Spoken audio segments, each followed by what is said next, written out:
Nah. Wow. Step in the game. I won't let nah. Bro, Bro, just legendary, man. legendary, man. Hey, man, you ready? Let's do it.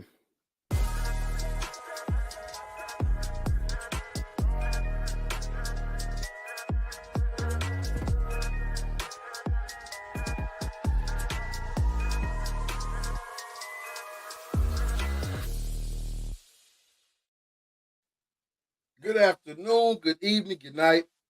This is season 6, episode 7 of the Read, Talk, and Listen podcast. I'm your host, Nick Reed, along with my brother and co-host Trey Reed. Killer Cam on the ones and twos. How you doing tonight, man? Bruh, good, man. Another beautiful day in South Dakota. Got new Wi-Fi hooked up. Got some new gadgets in the house, man. Can't get no better. You gotta love the new gadgets. I myself have gotten a few new gadgets here these past couple weeks, man. And in this field right here, you gotta love some new gadgets. That's all I gotta say about Always, man. New microphones, new soundboards. Sh- New every anytime you get something new, it's always nice. Speaking of soundboards, man, I got to obviously you see I'm back. I don't know if anybody's noticed, but I'm back to the original mic. Uh, whenever I first switched over to I guess a studio like mic. I'm back to the OG. I don't know what happened to it, why it started. Like it might happen tonight. Sometimes it just cuts off.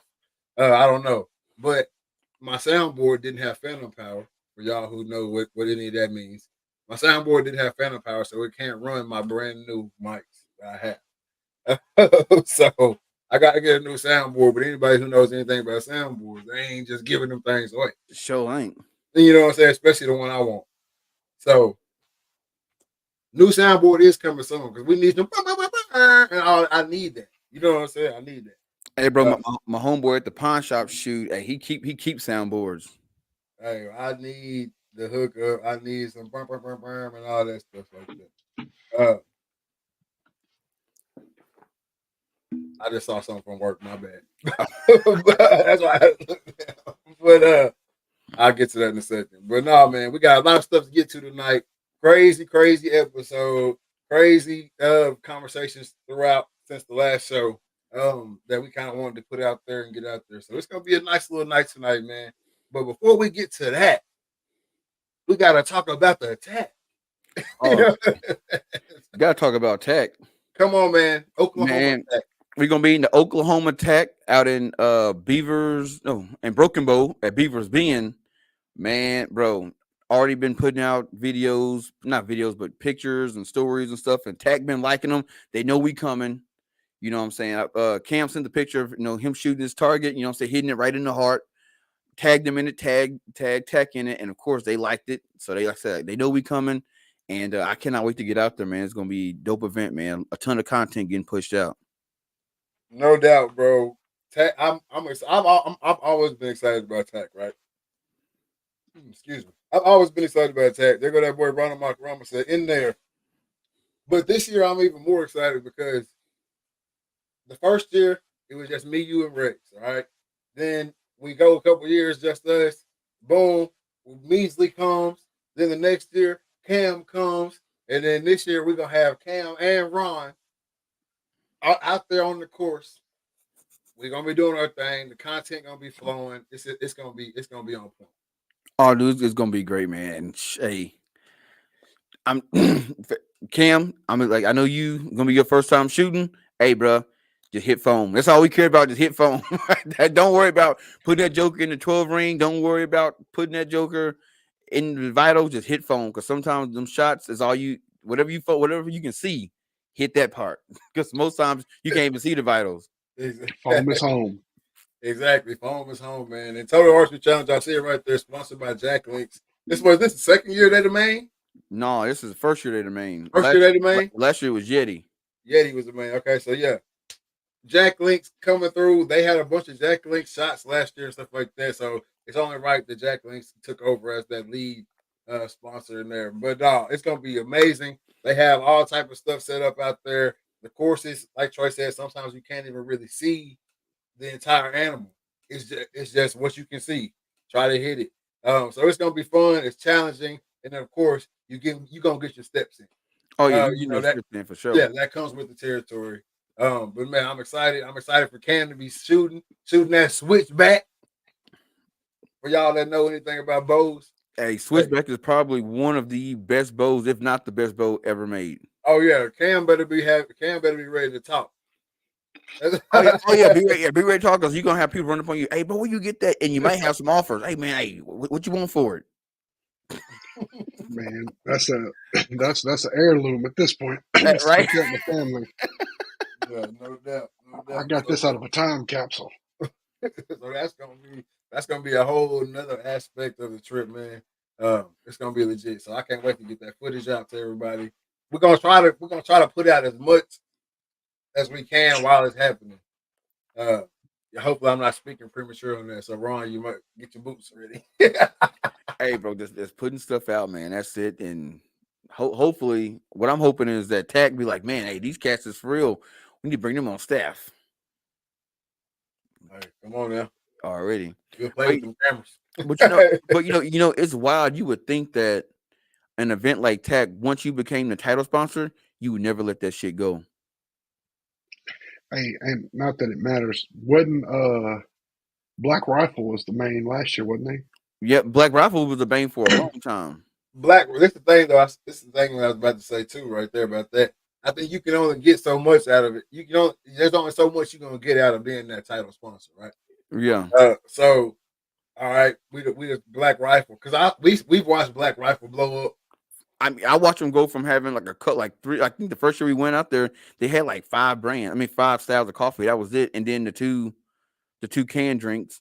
And then now, shit, you go to Walmart, they got the whole coffee section at Walmart. That's what I'm saying. So, Man, I was at Bass Pro yesterday, and they had a section.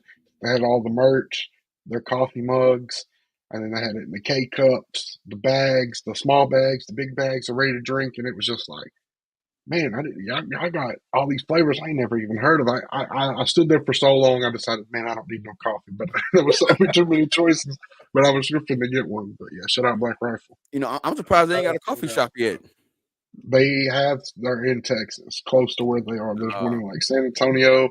There's two like around the Dallas area. There's one I think in Oklahoma City. yeah, bro. so, yeah. So we watched them blow up. That's what I'm saying. I think they've gotten to a point now where appreciate you, Tat. You know what I'm saying? Like obviously they were paying for it, not that they were getting it for free. Yeah. But appreciate you, Tat. It's time for us to go and do coffee shops, more flavors. And I'm the money can be sure spent elsewhere. and I'm sure as tech every year the price goes up and up and up. Exactly. So how much more are we actually gonna get out of this?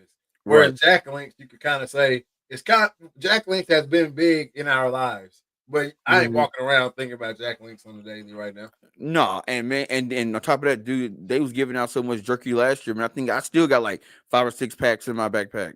Hey, that jerky might have kept me in the game. I ain't even gonna lie. I had those hydration packs and jerky just on deck. Just as soon as we get to a water station, I'm shout telling out you, y'all, man. man. Shout And who out they to got? Who they got on there with them PSC? Is that Vortex? No, that's PSC, and then that other the other that's the logo. Sack logo. Yeah, that's their logo. Okay, okay. That's the Well, they Sack in good logo. they in good company then up there with PSC It's and gonna be a Jack lot Link's of other stuff. PSC going on. That's all I got to say, man. It's gonna be a Yeah. whole lot of. It's gonna be a. Oh, look. Well, I mean, I can tell you now, Matthews probably will never sponsor Tech. They don't have to. It's gonna be a whole lot of PSC going on at Tech this year, man. Y'all know what Yeah. time it is, man. Y'all know what time it is out here, man. Come on, girl. We ain't. Hey, it's finna get active. It's finna get active. What's up? I wish I could show mine off. She's sick right now. She in the emergency operating room. Oh, if I'd have known that, I'd have had mine posted up in the back. But she in the garage right now. Yeah. I wish you would have had yours up there so I could say my favorite little saying. You know what I'm saying? He can't hide it. No, man. Yeah. He got more accessories than I got in my whole setup. Shit, Hey, but Hey, hey, it's gonna be you see some accessories though. They cats be out there walking around with man. Valhalla shields on the front. the bows and shit like that. No, but hey, I do. So I've seen some cats, but they got $1,000 into the site. That's Oh just yeah, the no, site, you know what I'm saying? Then you add Hey, on I another don't, $300-400 stabilizer. Hell, then you add on about a $400-500 release. I won't say nothing about expensive sites. When the bow becomes my main thing, or the upper level side piece, then she'll be looking crazy. you said the upper level. Keep grinding, man. No pun intended. Big things are coming your way. Appreciate that. Awesome. Already. Uh, hey, while I'm thinking about it, the new RTL Spotify. We got to get that out there. All right. Oh, look at the pop ups tonight. Shout out to the crew. But the new RTL Spotify, right? Make sure you seeing this logo right here or this thumbnail. All right. If you're not seeing this thumbnail, then you are watching old Old stuff, videos. and it's not helping out And the they cause. and they not paying us. So this is the one that's getting us paid right here. Exactly. So yeah, make sure you're seeing this thumbnail when you're over on the Spotify. Get over to the new RTL Spotify, man. Hit that like button, hit that follow button, hit the little heart on there, and then hit that little bell so you know every time we post when the shows go live and stuff like that. If you don't catch the live show, man. And then also get over to the YouTube channel. We're trying to get the watch hours up over there, trying to get the subscribers up and all that good stuff so we can get all the little perks that come with the YouTube and be able to get y'all some more stuff. Measly said, "What's good, boys?" Shout out that guy, Measly. Already. But yeah, get over to the YouTube page. You see Measly over there watching on YouTube. Go watch over there with Measly. You see the comments still get popped up, even if you're on the YouTube, because we have had some messages and some questions about that. Yes, your comments will get popped up even if you comment on YouTube. Exactly. All right. So that's no issue. You still can join in in the conversation from YouTube. The only thing about that is you won't be able to see the comments, the other comments. But as they get popped up, you'll be able to see. Exactly. What's good, Brett? Oh, look who done crawled up out the Hey, ooh. check them out, man. The favorite rice maker. Hey, NBA All Star Weekend. We'll start there. First of all, give me y'all's thoughts on it, and then we'll go from there. Bro, I hated the court. Like once I want to say this, or first I want to say this. I didn't Chuck E. watch Cheese I, court. I didn't watch the game at all. Didn't watch the game at all. Didn't watch none of the events. I watched everything I saw on it was clips and stuff from YouTube and stuff I saw on ESPN. Yeah, So let's get that started. Two, hated the court. I hated the interactive court. I thought that was kind of cheesy. It took away from the game, and the players was kind of hard to see. And it was just too much, man. Like it's weak. the Can you LED tell? court part. I'm glad you brought that up because a lot of people are not talking about it. But shout out to Daktronics because they from Sioux Falls. They the ones that designed it. Shout out Daktronics, but there's a place for that, and I think Daktronics probably the same ones that put them in Chuck E. Cheese. When you go at Chuck E. Cheese over there on the little baby side, they've got that floor over there, and the little fish follow the babies around. My daughter loves the little fish follow the babies around as they're walking, and it's a fun interactive little toy or whatever for babies. But it has no place on the NBA court. I mean, I thought there was some coolness to it because you can play video on it, obviously, and stuff like that. But as far as like the court being brightly lit underneath the players, the little sparkle that followed each player around, it's too many people running around for that. Yeah. Yep. It's too many people running around for that. So I feel like it was. I hated the court for sure. But that's not even the worst part about it to me. About No, man. All-Star Week. Dunk contest was terrible. The 3-point contest wasn't even a 3-point contest like it used to be. They just had it narrowed down to Steph Curry and that I mean, Samantha. they still did a 3-point contest too. Oh, they did. See, Yeah. they ain't talking about that. I thought it was just the Samantha girl and or whatever her name is and Steph Curry. No, he said, Hey, probably. no, for real though. But no, I just didn't like. I didn't like the outside stuff of it. Obviously, the dunk contest is trash. We've been knowing that for years, and we'll get to that in a second. Obviously, the dunk contest was trash. The 3-point contest, I never really watched it anyway because, like I go back to, if you go watch these guys in the summer, they don't miss. Nope. So they should all go out there with nobody guarding them and be able to make threes. That's not really a hard thing to me for them.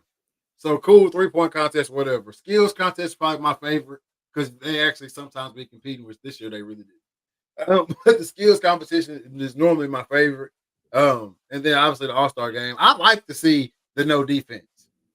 Yeah, in the All-Star game. because them dudes is like, I forgot who said it. I want to say, I think it was Draymond. He's like, man, this is just vacation us, man. We just having fun. You know what I'm saying?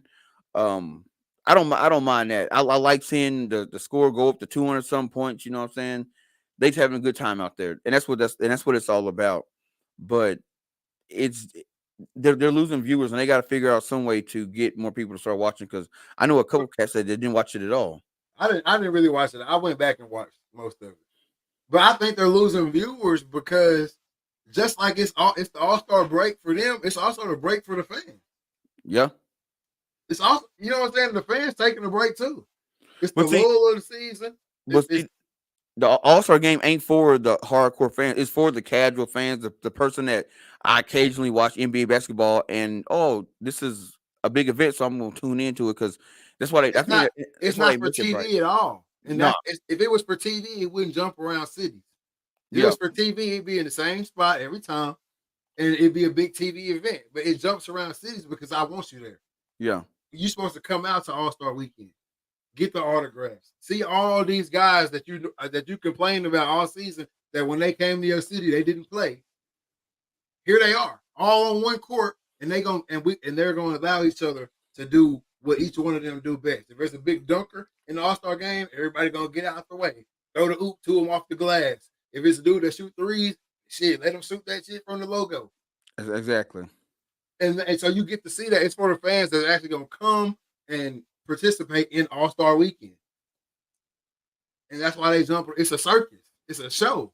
Oh yeah, it's definitely an economy booster for whatever city get it. You know what I'm saying? That's why it's like the Globetrotters, but NBA players. Yeah, and that's why cities fight so hard to get, the NBA, to get NBA All-Star Weekend because they're there for a week, and in that week there's so many festivities, all your bars, your nightclubs, they having all these different parties, events, and all that. You know what I'm saying?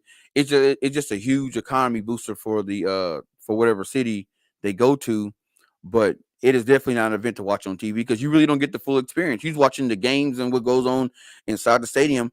And everybody or anybody that I've known that's ever been to All-Star Weekend, they say the game is cool, but going out into the nightclubs and to the after parties and all that, that's what it's all about. Being able to be close to the players and meet the All-Stars. Oh, meet the best that the NBA has to offer. Yeah. Exactly. That's why you having chicks be renting U-Hauls and sleeping in Walmart parking lot. You know what I'm saying? Just to get down there. Trying to make it, baby. Trying to make it down there. All I need is one. That ball alert be hot that night, man. If I had one wish. But no, man. I just hate the fact that everybody's like, oh, they got to play harder. They got to, bro, it's the break. Saying that they need to go out there and play a legitimate basketball game is like saying, all right, y'all are the best people in the league. All right, we're going to punish y'all. Everybody else, y'all take the week off. Exactly. No games. But y'all got practice. Y'all got weights. Y'all got games. And I just think that's unacceptable to think of. Same thing in the Pro Bowl.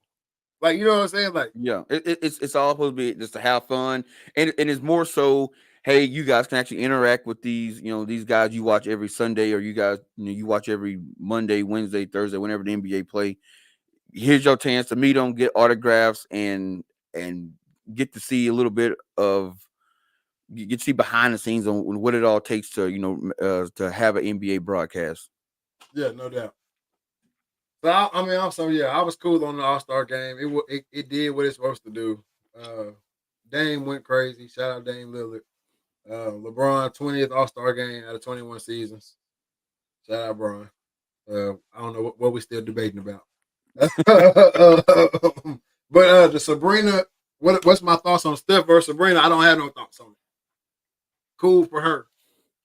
That's it. I just felt like Steph was in a lose situation. He had to win, but even winning, it's like, well, you beat her. You're supposed to. But It really had wasn't she, no. It really wasn't no. To me that wasn't really a competition. It was just like a let's just see. let's see Let's see what'll what. happen. Yeah, let's see what she can do versus somebody like Steph. Like I said, she a pro basketball player. Shooting a wide open three don't do nothing for me. Nope. And she was still using her ball. And Yeah, and Reggie Miller kind of pissed me off because he put this thing out there. that was said, y'all look, I got a work tech weekend for Oklahoma. Was gonna be in my feelings. I didn't get an invite. The invite is worldwide. Exactly. Hey, and you still got time to take off. That's in April. You can take off. Take off and come on Hey, down there. look, she's supposed to use her ball. That's what I'm saying. Like the whole reason, like she was supposed to use her ball. If I would have, which I should have known, this would be the conversation after Yep. that. But she's supposed to use her ball. She's supposed to shoot from wherever she shoot from, and that's what's supposed to be done. I don't expect her to shoot as good as Steph Curry with or without a girl ball or however you want to say it, the right size ball. I don't expect that. I don't. You know what I'm saying? Like it don't. This did nothing for me. That's why I No, can leave no. with. All it did was just start another conversation of, oh, women gonna play in the NBA. Like, nah, it's never gonna happen. That's why they got the WNBA, and that's why I stood behind Kenny the Jet. Who's name? Kenny Jet Smith or the Jet Mm-hmm. Smith. I stood Mm-hmm. behind him like, hey, man, like, this is cool, but she can't ball. She can't ball with the men. That's why we have separate leagues. Let's not put this narrative out there. And then Reggie Miller, if you can shoot, you can shoot. Yeah, wide open. Yeah, But I agree. yeah, I agree with you, wide open. But when you got what you call it, when you got somebody that's 6'5", 6'6", 7 foot tall in your face, it's a different ball game for it. And it's just too fast. Curry had 29, still beat Dame in there. I didn't watch it. I thought Dame was MVP. Dame did get MVP. Yeah, Dame had like a 30 ball or something. He went wild. But I knew the narrative was gonna start getting pushed from it. But no, man, for her to play in the NBA, she's like a 6 point average. Oh, easy. But I can say this, so I am glad the NBA decided that, hey, we're gonna do, we're going to get the WNBA more involved in All Star Weekend, because let's keep it real, nobody watches the WNBA All Star Weekend. I bet you there's more people at a high school football game in Texas than are at the WNBA All Star Weekend. All you know what I'm saying. But in NFL, I mean the WNBA, I mean the NBA got to be like, hey, it's time for us to take over. Like, y'all, we gave y'all had since '96 to get this shit right. Y'all still ain't done shit right. We gonna take over the helm and start handling the marketing and all this stuff for these women, because we tired of hearing the complaints about the pay gap and all that stuff. And truth be told, if you really want to break it down, the women do get paid more than men percent wise, but it's coming from a smaller number. Exactly, and that's I don't even dive into that no more because that's you preaching to the choir at that point. Exactly. But I do know that the NBA is the reason why they say, okay, hey, we're gonna start doing y'all at All Star Weekend is because why I'm not gonna throw two parties. Exactly. It's I'm only I, one. I'm paying for two parties. Exactly. I'm not throwing two parties if I gotta pay for both of them. So hey, let's go. Come on over here and we can get it together. And then also it should shine more light on the WNBA, but then they start doing shit like they doing right here. Oh no, they can play with the men. And that turns people off. Whether Yep. you agree with it or disagree with it, that turns people off to the whole WNBA movement. Because no, y'all can't play with the men. Let's just be honest with you. Yep. It's not the same. Even if you took your best WNBA player, like I said, she's a 6 point average at best a night in the league. And that's pushing it. I mean, no, they can shoot, bro. Shoot, like he said, if you can shoot, you can shoot. And I've always said that. If you can hoop, that's why they can come straight out of high school. If you can hoop, bro. Yeah, but it'll take some time for her to. She's gonna have to switch up her shooting style because that ball bigger. Bro, if you can shoot, you can shoot. She might not get off 50 of them jokers a night like she was in the WNBA, but she gonna get off 10. And a shooter gets off 10 shots. they gonna hit 3-4. And I she ain't get getting you. no putbacks or nothing like that shit like they do in the WNBA. Yeah. But a shot, she can get a shot off. She can get some shots off. I believe in that. With the rebounds, dead. Your You know what I'm rebound is saying? everywhere. I give you, she might get a steal or two, hop in the passing lane. You know what I'm saying? But I can't. I don't see it. Man. I hate it. Y'all talking about the weekend. Are we getting there? Oh, we getting there, Joe. We Matter of getting fact, there. we there now. Shout out Joe Till. We there now. First of all, before we even get, I wish I would have told you to cue up this video. The Jaylen Brown freaking trying to do the eyes closed dunk. And did it? I thought he was doing The dab. the It looked dab. like he was dabbing because he was way. I didn't even realize it when I saw it the first time. I ain't gonna even lie to you. I was just like, man, that shit was weak. I didn't even realize that he did not cover his eyes up until he almost landed on the ground. Bro, it was so weak, man. To me, it looked like everybody out there except Matt McClung McClung, didn't practice. It was like he just changed Buddy whole ethnicity. all it looked like everybody else just showed up and Matt was like, shit, I'm practicing for this shit. I gotta win this title. I'm in the G League. Like, he's a dunker. If you go back to Mac McClung in high school, he was like around the same time as Zion and them. Whenever Snapchat and overtime and all them was taking off with all the high school cats, Yeah. he was in that era, and he was going. He been dunking. Yeah. You know what I'm saying? Like this, a dunk contest is a day at the park for Mac McClung. Easy. Cause what he doing like on YouTube and shit? Yeah, he was everywhere. Yeah. He was everywhere. Broken dunk. For real. And then he went to he went to like 3 colleges. He was at like Georgetown, then he was at Oklahoma, maybe something like that, in Texas Tech. Yeah, he been around the way. It was just garbage, man. It was just it wasn't no excitement. All the dunks that looked like they was barely getting up. There's no more dunks to do. Yeah. Like there's a reason why it got all the way to damn. Let's drive this Kia out here and let Blake Griffin jump over this Kia. Like, it's a reason it got to that. There's no more dunks left to do. Yeah. Outside of shit that you might break your neck on. You know what I'm saying? Like, I've been laughing so hard because they've been going back. And he said, do y'all think they wanted Jaylen Brown to make it since he's an all-star? Yeah, they was trying to push the narrative right there. Yeah. Joe, you got the notes? Dang, chill out, Joe. Yeah, Joe must have hacked the phone or something and got the note. Shit. Hey, but no. They were definitely pushing the narrative with the Jaylen Brown situation because they trying to get all-stars to get back in the dunk contest. Yep. You know what I'm saying? Like they was definitely trying to push the narrative with that. But like I said, all the dunks have just been done before. I've been laughing because they've been talking about all the old dunks when cats back in the day used to throw the ball up in the air and then hit a little dance. You know what I'm saying? Do something and run up there and dunk it. And they would get 10s across the board because they did their little dance. And Gilbert Arenas and them was like, that shit was just a regular dunk. Who cares about a Tootsie Roll? And because they're talking about the Jaylen Brown glove. Yeah. Jaylen Brown brought the glove out and then just did a dunk. And it's a regular dunk. The glove had nothing to do with the dunk. Like, so I just think there's a reason why it gets to that point. At that point, when cats was Tootsie rolling before they dunked, there was no more dunks. Buddy had already stuck his whole arm in the rim. The whole arm in the rim already went through the legs, and the cupcake had already been blown out off the top of the back. Like it was a stagnant point in the dunk contest.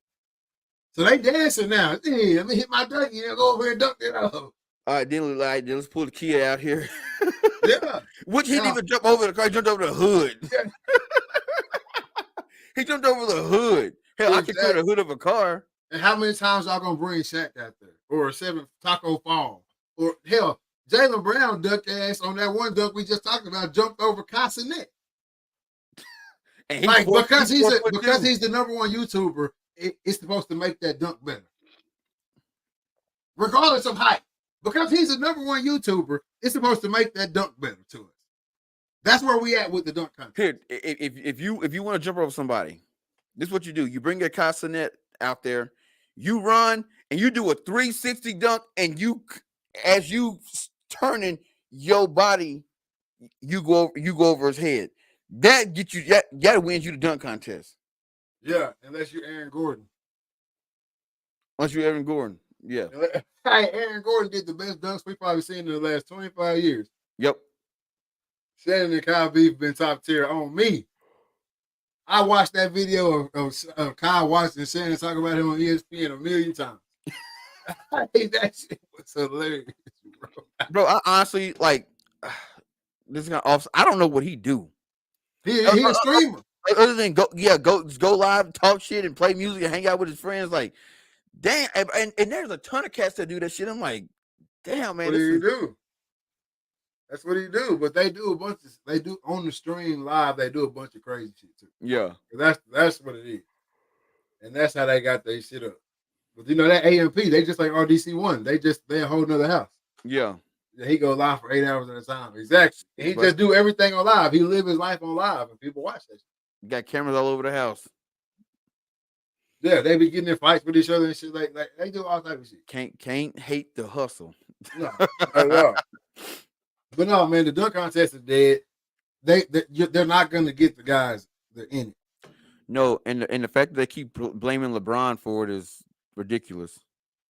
It's an easy target because he did happen to say he happened to be a good dunker to say no, I don't want to do a dunk contest. Yeah, but at that point, LeBron came into the league where $12,000 wasn't shit to him. Yep. You know what I'm saying? Joe said should they get rid of it? Probably. I think they should get rid of it, but they gotta find something to replace it with. Get rid of it or add trampolines. That shit ain't gonna save nothing. Man, you know what you can do with a trampoline? Man, them cats don't need no trampoline. Bro, them cats don't need no trampoline, bro. I mean, if you want to do backflips and shit like that, yeah, they need. That's what I'm talking about. But hell, what owner exactly? What owner gonna say, yeah, go jump off that trampoline, bro? None. So but them cats don't need trampolines to do electrifying dunks. We see them do electrifying dunks in the game. Of course, they can do it with nobody. You know what I'm saying? With nobody else out there. But when it comes to nobody else being out there, we expecting the most. Yeah, and that shit is not viable, bro. Some of them in-game dunks, them cats can't even do on the regular basis. It ain't the same. Yeah. Because also your adrenaline ain't running like that, you know what I'm saying? So you ain't getting up that high. It ain't the same, bro. Like when Jeff Green, I think he got a dunk contest win. Yep. I want to say he do. But even Jeff Green's dunk contest dunks are nothing like his putbacks. Nothing like his fast break alley-oop. Like nothing like that shit. He can't. You can't mimic what he do in the game in the dunk contest. You can't. The adrenaline's not there. Ain't shit on the line. $12,000 or whatever it is now. Man, they pissing the shit in that. Yeah, $12,000. I got that in my pocket. Man, they got that on their wrist, on their neck, on their feet. They bro. This cat, they on it, bro. Come on, man. What I'm gonna do with $12,000? I'm gonna just use $12,000 because that's what it used to be back in the day when Michael Jordan and Kareem and all these cats was dunking in the dunk contest. Yeah, they were taking home $12,000 checks, man.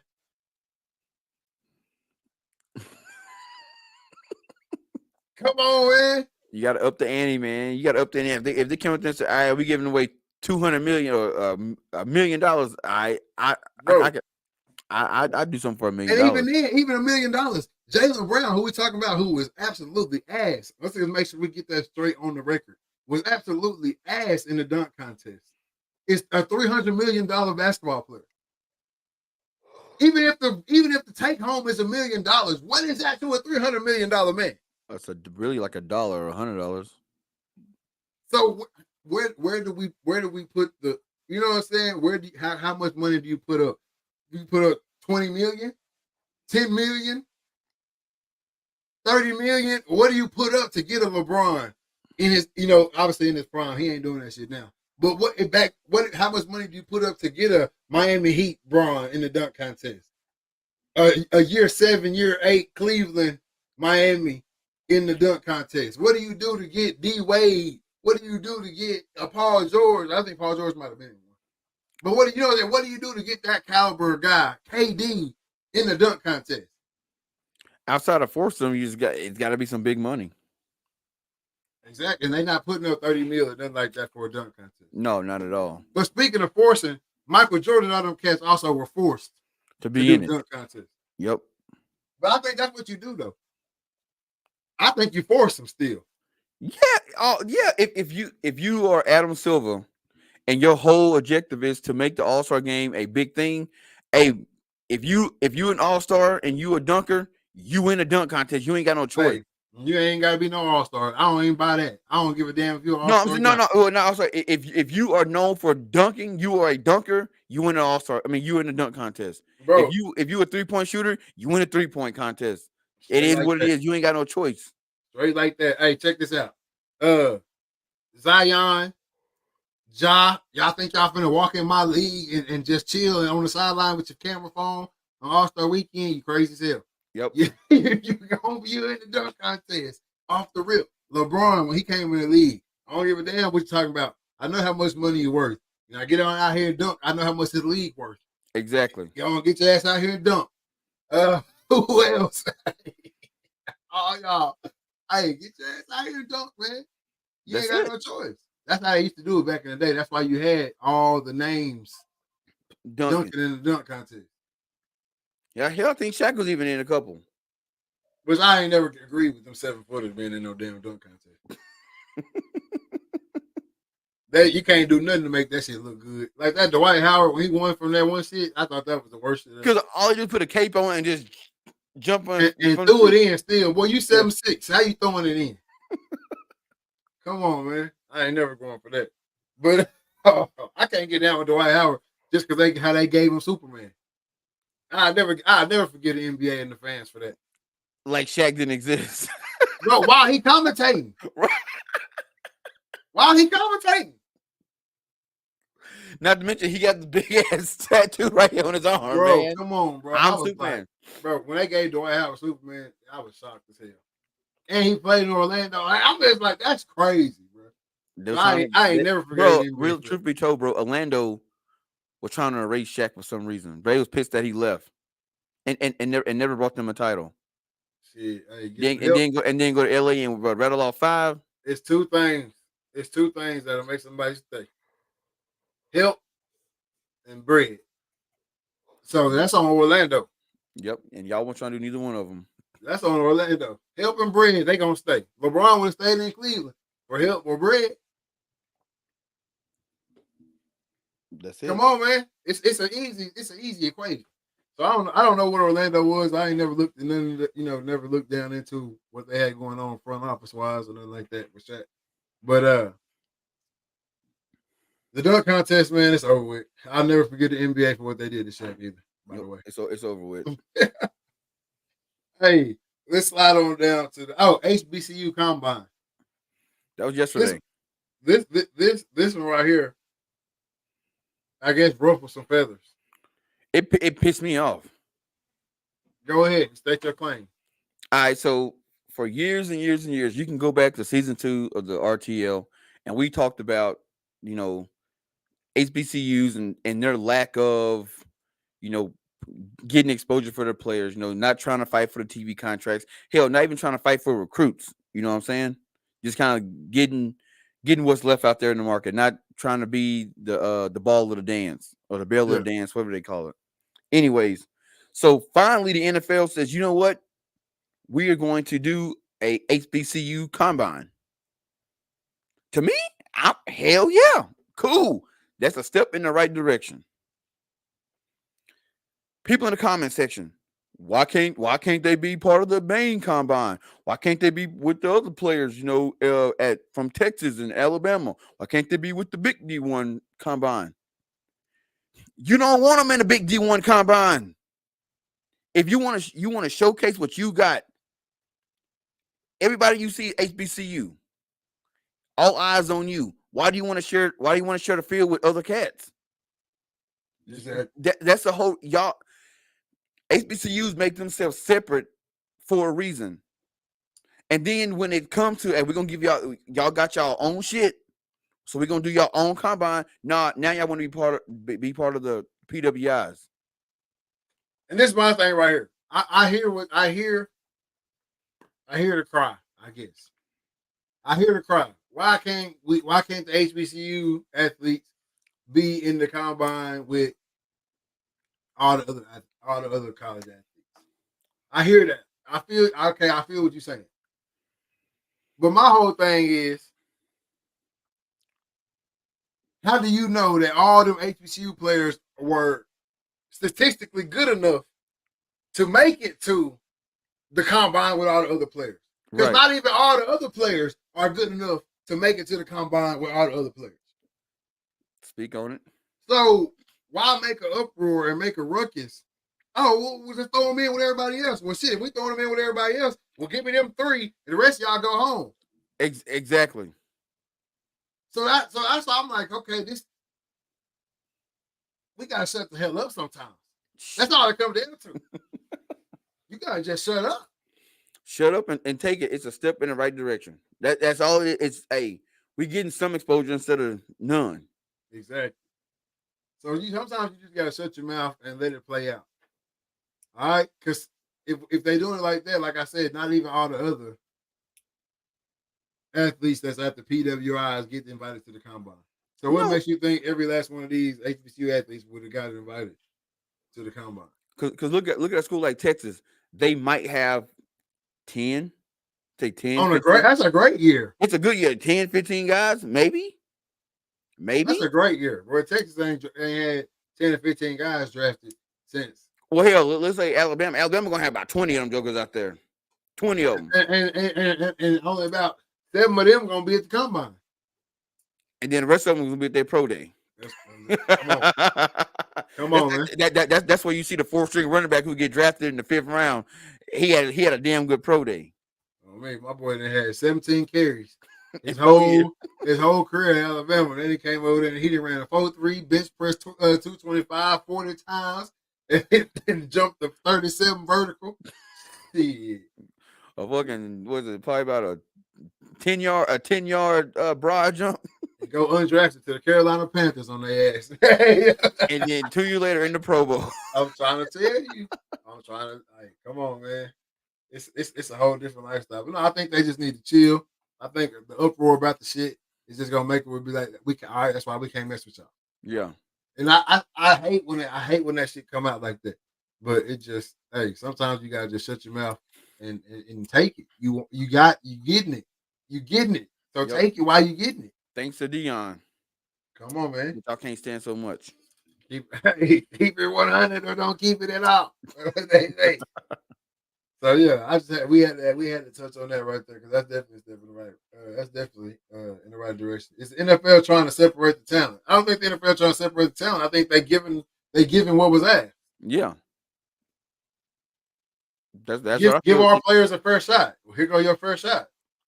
And now y'all can't say, oh, well, y'all brought us into the combine, but y'all still overlooked us. No, now y'all got your own combine. All eyes is on you. But I know what I know what's gonna happen. It's gonna be, well, y'all sent the sorry ass scouts. Y'all didn't send y'all best scouts, as if anybody knows the difference between a good scout and a bad scout. I ain't even hearing none of them arguments. That ain't shit. They came and looked at you. Hell, the lowest man on the totem pole gonna put that paper on the same disc as the highest best recruit they got. Exactly. So if your stats say, your numbers say, look at me, they gonna look at you. And truth be told, I feel like, I mean, I don't know if this was the case or not, but if it is, if they do send, a first year or second year scout, that joker is trying to strike gold. So he really paying attention. He really gonna find the diamonds in the rough. Man, we can get this guy undrafted. Hey, yep. We can get this guy undrafted. And no one's gonna know. No, hey, shit. Well, I'd be out there running my ass off. Yeah, crazy mother. Well, I don't care what day it is. Pro day, your day, my day. I don't care, bro. Y'all crazy. Running the 40s in his socks. Come on, bro. Y'all crazy in the mud. Shoot. bro. Hey, take it how you get Hey, it, man. hey, I'm gonna let that ride. I'm gonna let that one ride. I had something funny. No, man, hey. If you tuned into the show right now, we appreciate you being here. Go ahead and hit that like button. Most importantly, that share button. If you're ever on YouTube, hit that subscribe. Make sure you get to the new Read, Talk, and Listen Spotify. If you're not seeing that thumbnail we had popped up earlier, then you are not in the right place. So make sure you get over there to the right RTL, Spotify. Hit that notification bell so you can know every time we drop a show. Just in case you missed that live, man, you can catch it on the playback on Spotify. Make sure you get over to the Instagram at the RTL Podcast. Hit that follow button over there as well. Get at my guy right here, D8_dreaded Archer. Hey, Cam, what's your new Instagram? I know you got the new Instagram name. I seen It's it. just Cam Sullivan. Correct spelling: CAMSILLAVAN. Y'all heard it. Y'all heard it. Get right. Get over there, follow my guy. And don't forget to follow me as well, man. Big Poppy _ONE9 on the Instagram. And don't misspell my guy's name. SILLAVAN. Don't play around with it.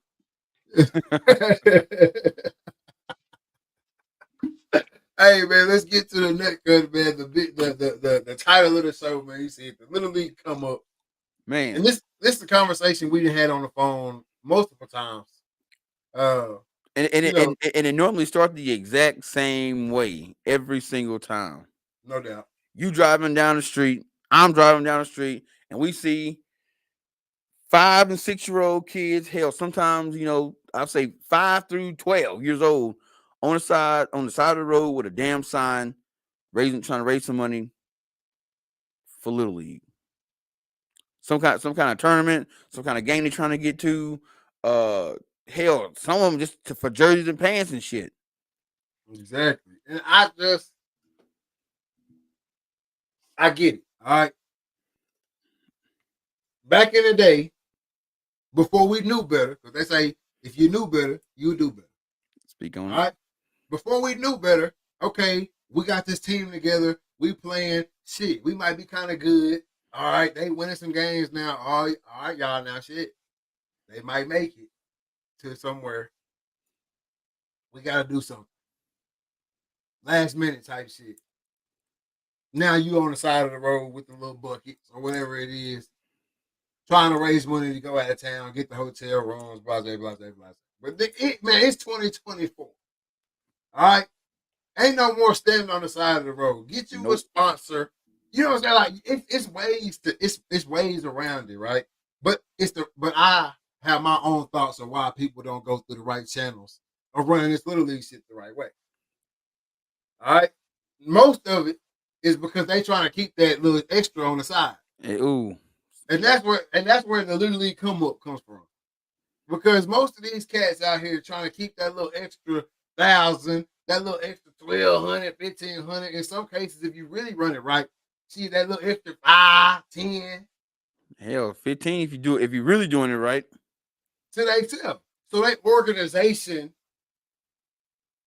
is year after year after year, and he still goes to this and he ain't got no kids playing. There's a reason for that. Yeah, he living off that money. Hey, he ain't got no kids playing, but he got some bills paying. He got some bills that he paying. Keep it a buck. And so that's why I'm like, come on, man, get them kids off the side of the street begging for money when it's easily done. You can easily get you a sponsor, start a legit organization. Everybody's certified. Everybody always want to preach. We want to get the community behind it. You're not going to get the community behind you playing in another city. Exactly. Bro, it's like this, man. I don't ever remember doing, like, when we played baseball, I don't never remember doing no fundraiser. And we was in hella tournaments. Not one damn fundraiser, nothing. It was just like, hey, check it. We going to Dallas for a tournament. Everybody need $50. Yeah, but also too, back in the day, what was on your sleeve? Oh, you had a sponsor. You had a name. Either the name was on the front of the jersey, Johnson Concrete, Easy Mart, Or on the back of the game, who we had Camco, the elevator company in town. Camco. I'm telling you, like, and that's way back in the '90s, early 2000s.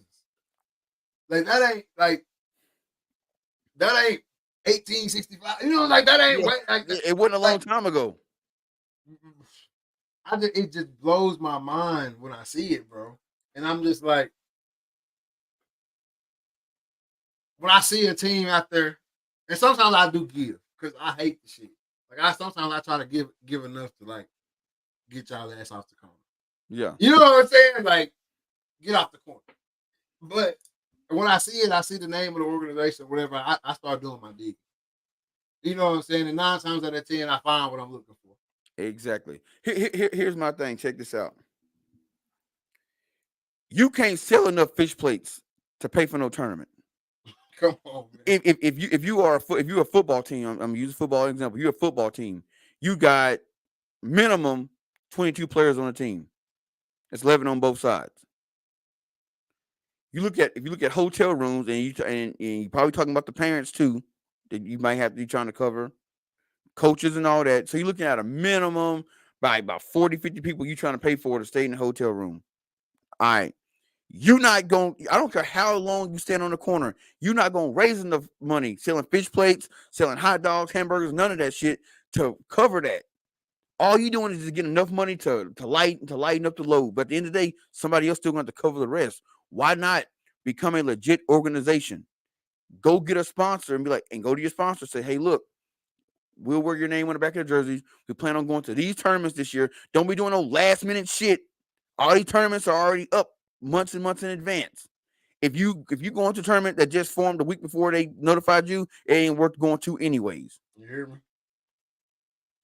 Go get you Yeah, a that's like you go down State Line, Arkansas Boulevard, go by CVS on a Saturday when the weather's nice, and you be in the drive-thru at the pharmacy. They be tapping on your window. I'm sitting there. They've got the radio on there.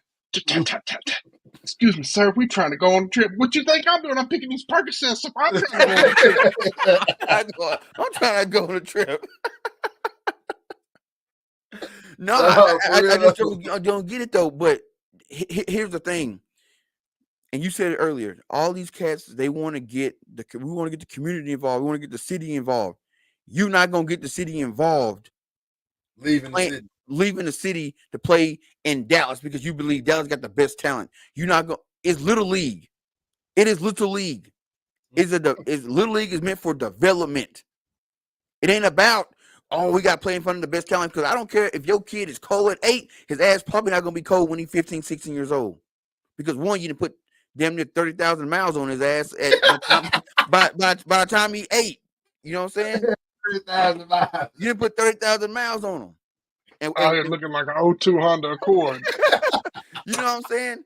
So here's the thing: you want to get a city behind you. You want to get the community behind you. And I'm talking to my city because I live in a city now where we have one little league. Parents don't pay for pads. They don't pay for helmets. They don't pay for nothing. All they pay is you pay $75. Your kid is in the league, and you guaranteed to play 10 games. You ain't got to worry about what field you plan on. You know exactly what field you plan on every weekend, the same facility, all that. Games in one spot. If you want to get the city behind you in Texarkana, because I'm talking about the city I'm from, ain't no need to have 30, 45 teams and y'all all going to different places to play. Come together, start a league, get you a 501(c) nonprofit. Hell, you could be a for-profit league. But get your shit in order. Get a bank account. Get a board of directors. Go rent you a building in somewhere in town. That's y'all headquarters. Get you a staff, and that's what y'all do all year long. Y'all start scheduling games. Y'all start getting sponsors for the league. You can go out and say, "Hey, Chick-fil-A, we got 26 teams. Pick one you want to sponsor." Or have the coaches go out, get all your coaches certified, get everything in order, and then you ain't got to worry about no money. Because guess what?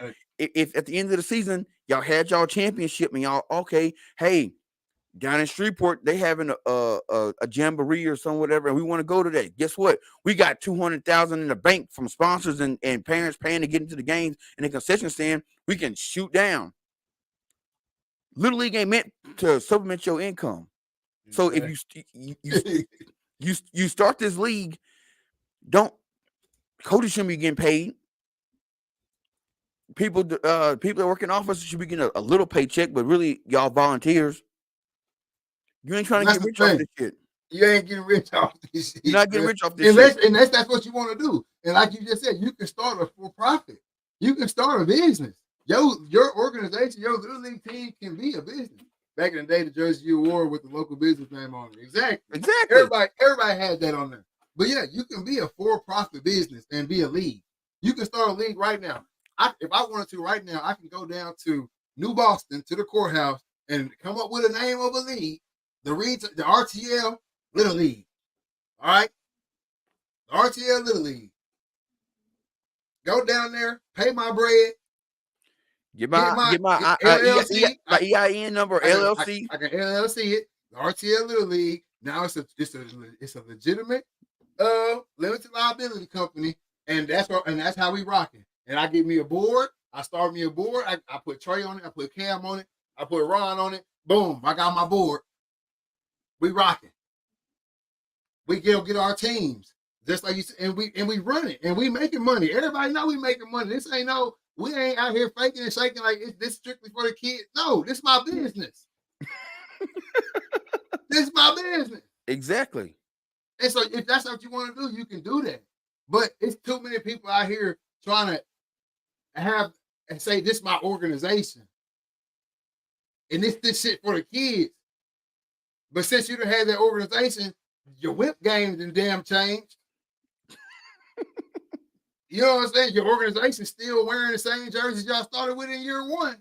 But you whipped up, you chained up, you know, all this different type of shit. Anytime something come up about your organization, it's some BS. Yep. It ain't nothing legit. People leaving. You trying to steal players. It ain't nothing about it legit. But you out here acting like it's an organization. No, bro, that's your business. That's your business. So let's go ahead and make it a legit business. Or, like you said, make it a nonprofit and let's start a legitimate league and get it popping around here for real. Exactly. So you got this league, these people over here, oh, we're going to play on our side of town. These people over here, oh, yeah, we're going to play on our side of town. These people over here, oh, yeah, we're going to play on our side of town. And then in the mix of all that, you got, well, shit, they already got their quarterback picked. Shit, I'm just going to coach my own team. So here come the Titans. Who the hell are the Titans? And what league y'all playing in? Ain't in no league. They just play. Y'all calling folks, y'all got a free week to play? Oh, yeah, we going to meet up down here and play. They just play. And so then you got that. So in the midst of all that, you got now my son can't play. Now let me coach. So here come another organization. Well, guess what? It's only so many kids. So now you got this organization coming out the woodworks. He's trying to steal them kids. And they trying to steal them kids. And now they fighting on Facebook about who kids is who kids. Ain't none of these mugs your kids. Y'all kids. If we really want to break it down. And that's why they still have test grand. Hell no. Hell no, boy.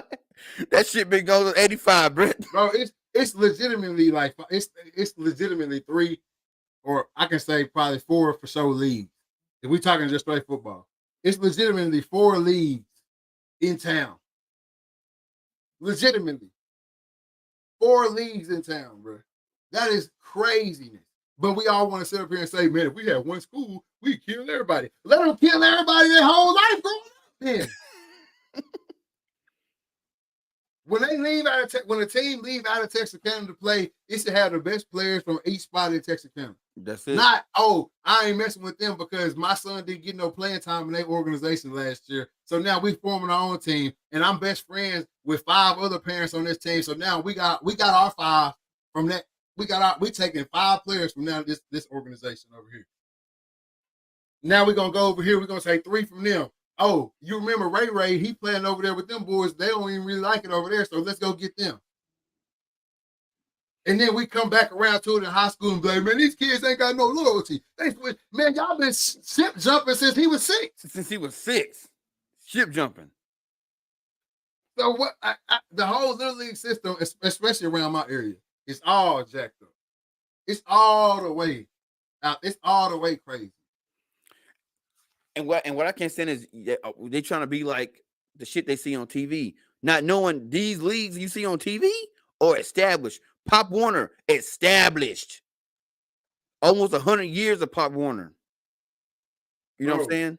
and Pop Warner is like the ultimate little league football. Yeah. Pop Warner is what you want to excel to be. Like, bro, just the requirements to have a Pop Warner team is, dude. If you trying to be a coach or director of a Pop Warner in your area, they run your credit. That's how strenuous it is. They run your credit. They want to see, can you handle an organization? Can you handle your life? You got bills and shit you ain't paying. You can't deal with us because we don't want our name to be in some shit. And that's the thing, man. I just think it's so many ways to do it that could be the right way. But first of all, the grown folks got to get it together because the kids don't give a damn. They just trying to play. The kids just want to play. And that's the thing I don't want people to think. It ain't got nothing to do with the kids at all. No. It is all the adults because the kids, they just doing what they being told. Little league football, if we really want to get down to the nitty gritty, little league football ain't never been about the kids. No, it ain't never been about the kids, man. You got in every league, you got your 1 or 2 coaches or teams that's really out there, and it's normally the teams that be getting their head toe up. Yep, it's really out there trying to teach that group of kids, whatever group they got, how to actually play that sport. All the rest of the teams in the league are just trying to win games. And that's it. I'm not really just calling out around here for that because that's probably everywhere. You got 1 or 2 teams in the league trying to actually teach the kids, and then you got the other rest of the team that's got that 1 or 2 players, and then they said not to be shitty, but the parents have messed up kids' sports. Exactly. Oh, that's 100%. That's 100% guaranteed. And then the rest of the team's just trying to win games. So when we sit here talking about, oh yeah, little league sports is for development, they sitting there saying, man, she crazy as hell, man. We got to win. We won the league 7 years in a row. Exactly. After trying to run offenses that the kids can't even comprehend. Can't comprehend it. Bro, literally, truth be told, your playbook should be it's the basics, bro. A page long. You should be running sweep right, sweep left, dive right, dive left, maybe put it in the counter and have a couple pass plays. That's it. It shouldn't be no damn triple option. It shouldn't be no damn wing T. None of that shit. Nothing. Oh, and you might throw in one trick. PGYA might be something. PGYA got something going on, but it ain't. They got something going on. That's the thing, though. PGYA got their stuff. Then you got LEYA. Then you got I don't even know what the other league called where it's just teams playing. You got the Texas High Little Bitty Tigers. Like you got everybody trying to have their own little shit. When in all reality, if you came together and had one solid league, it would be one less stressful because you ain't got to worry about who you gonna play if you got a game this week. How the hell you in a little league and you don't have a game every Saturday? That's when we had nobody to play this week. How you don't got nobody to play? What league is you in? There ain't no league. You're not in a league. So and just using Texarkana as an example, it is set up perfectly where every part of town could have a team, and then boom, y'all come together. You got the Pleasant Grove organization. You guys want to call them organizations now? You got the Pleasant Grove organization. So they got their flag football up to tackle. Then you got, Texas High. Y'all got TISD got so many different elementary schools. That's a team, right? You got a team right there. Then you got Liberty. They got a team. Then go ahead and throw Arkansas side over and they got so many schools. They got a team. Now you got a team. Split them down the middle, east, west, however you want to call it. And then within that, you got conferences. Boom. There you go. It's simple. You what? Somebody outside letting that thing fly. See, he said, "You're right, Nick. Some coaches really do help kids and teach them, and a lot want to just do it for the notaries of it." And that's the thing, man. Like it's so much. It's so many. Like it's so many coaches that they only coaching to say they a coach, or they only coaching to like get some type of clout off of it. You know what I'm saying? Like I got the best organization. Yeah. That's why I'm coaching. Not necessarily I'm a good coach. That's why I have the best organization, right? Yeah. And that's what I see a lot. Like, and some of my favorite organizations that are around this area, they not necessarily they not winning championships all the time. You know what I'm saying? But they actually out there coaching their kids up. Like I know one for sure person that I for sure, and he actually coaching for the school now, Kendrick King. Every time I've ever been around him, one of his teams, seen his teams play, anything like that, you can tell those kids are getting coached. Yeah. They're not being taught to win necessarily. They're being taught how to play whatever sport it is. Because I done seen it in basketball and on football. Whatever sport they playing, them kids is out there, they use the technique.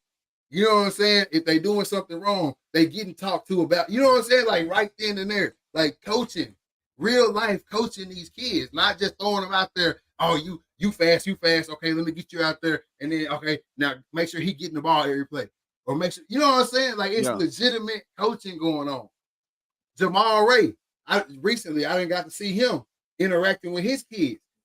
Found out that they didn't been getting their head spanked for the past 2 seasons.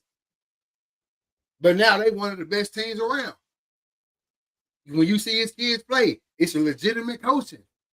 They trying to handle the ball for real. They trying to set it up. You know what I'm saying? Like that's the type of shit I'm trying to see when I come to a little league game. I can give a damn what the score is. In the basketball, it could be 4-2.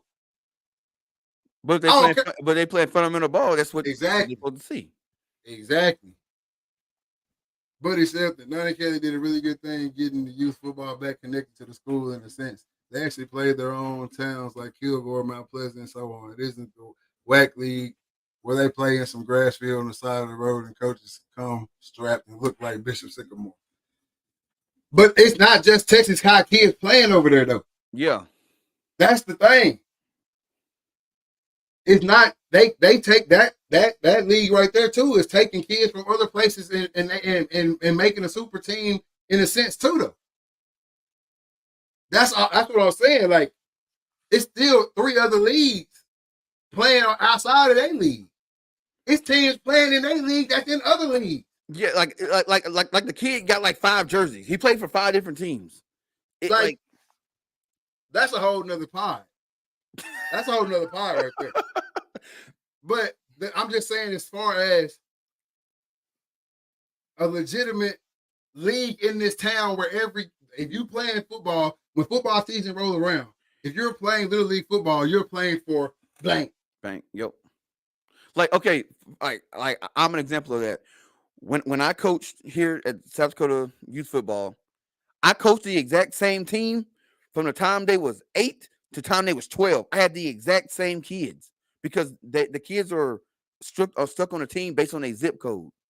So I didn't have to worry about who I'm gonna have this year. Well, only thing, if a kid moved, but the league was so legit, they would call me, "Hey, Coach Reed, such and such and his parents, they moved over to T.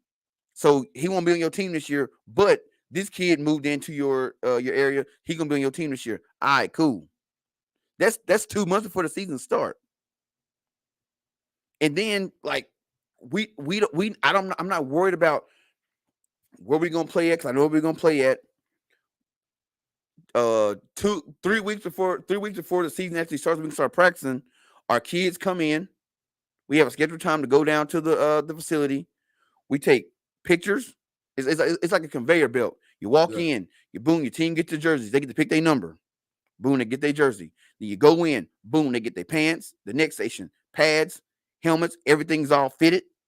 Then you put all this shit on, And once you get this shit on, you step in. They got the little photo booth thing there. You take your team picture. Everybody take the same picture. And then once everybody get the individual picture, boom. Now it's a team picture. And then, hey, see y'all in 3 weeks. And we out. That's it. Straight like that. And guess what? At the end of the season, the last game, what they tell the kids, bring some. If you ain't going to, if your team don't make it to the championship and the playoffs, bring extra clothes after the game. Because after the game, when you lose, meet at the field house, and we're gonna take your pads, your helmet, your shoulder pads, all that shit. Get it. We're gonna get it back. We're gonna check it out. Put your clothes on. Go home. See you next year. So what does it take? What would it take to get one league in the town?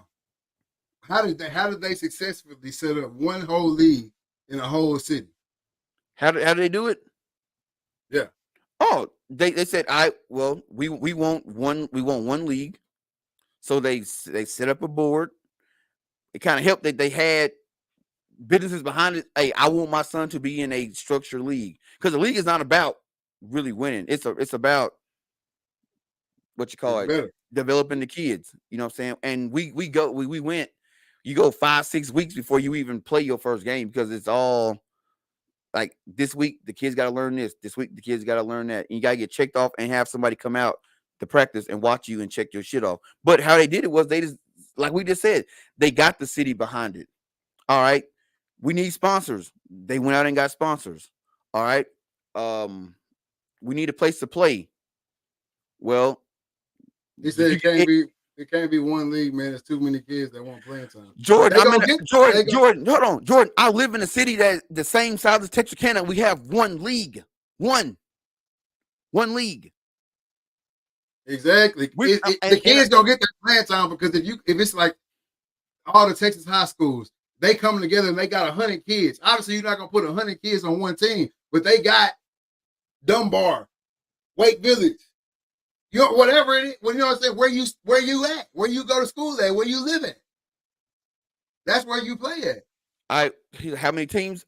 We go 6 through 12. 6 through 12. And each area got a team. So you're probably looking at about 60 to 75 teams. Through all age limits. Through all age groups. Through all age groups. Through all age groups. But at one time, you playing at, I think it's, you playing 16 games. No, you playing 10 games at one time. They got 10 fields. Exactly. And around here, you might not be able to play all at the same spot, but it's enough fields to play. It's enough fields to play it for sure. No doubt about it. I just think the structure of the way it is right here, it's the wild, wild west with the youth sports right now. Yep. Everybody doing their own thing. Whether you playing in a league right now or you not playing in a league right now, everybody doing their own thing. You got a couple teams over here in this league. You got a couple teams over here in this league. You got the Skid Row teams that just out here playing tournaments, or just travel teams. Football is not a travel sport. Got to start by playing youth sports by the neighborhoods. That's the first step. Exactly. That's why so many elementary schools, TISD, that's 8 teams within itself. Wade Village, Spring Lake, Westlawn, etc. It sounds like, come on, man. I know a little bit. Hold on. Just to show Jordan what I'm talking about. All right. You see all this right here? All this stuff right here. That's 1, 2, 3, 4, 5, 6, 7, 8, 9 football fields. They got 9 games going on at one time. This little building right here is the little area we get all our pads and stuff from. This area right here is what's called the field house. And Nick's been to the field house, where you got an indoor facility, weight room, trainers, all that shit for a little league. But they didn't get it. They didn't get it overnight. I've seen the Blue Rock Bar and Grill across the street too. Exactly, Blue Rock. Yes, yep, exactly. So, hey, if your kid, after the game, that place is packed out. All the families eating. It's a family event, and they play games from 8 o'clock in the morning to 8 o'clock at night. Is that 9 100-yard fields? No, they 50 yard. They're 50 yard fields. It's little league. They don't need to be running 100 yards. It's 50 yards. Flip that shit around. Hey, I just know that, like Twin just said, it starts with getting it back to where, like, you got to play where you live in.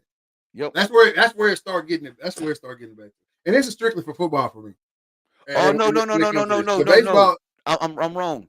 It is non-state of the art 100 yard fields, there you lighted, go. maintained by the city of Sioux Falls and recreation department. So the city does all the maintenance and everything on it.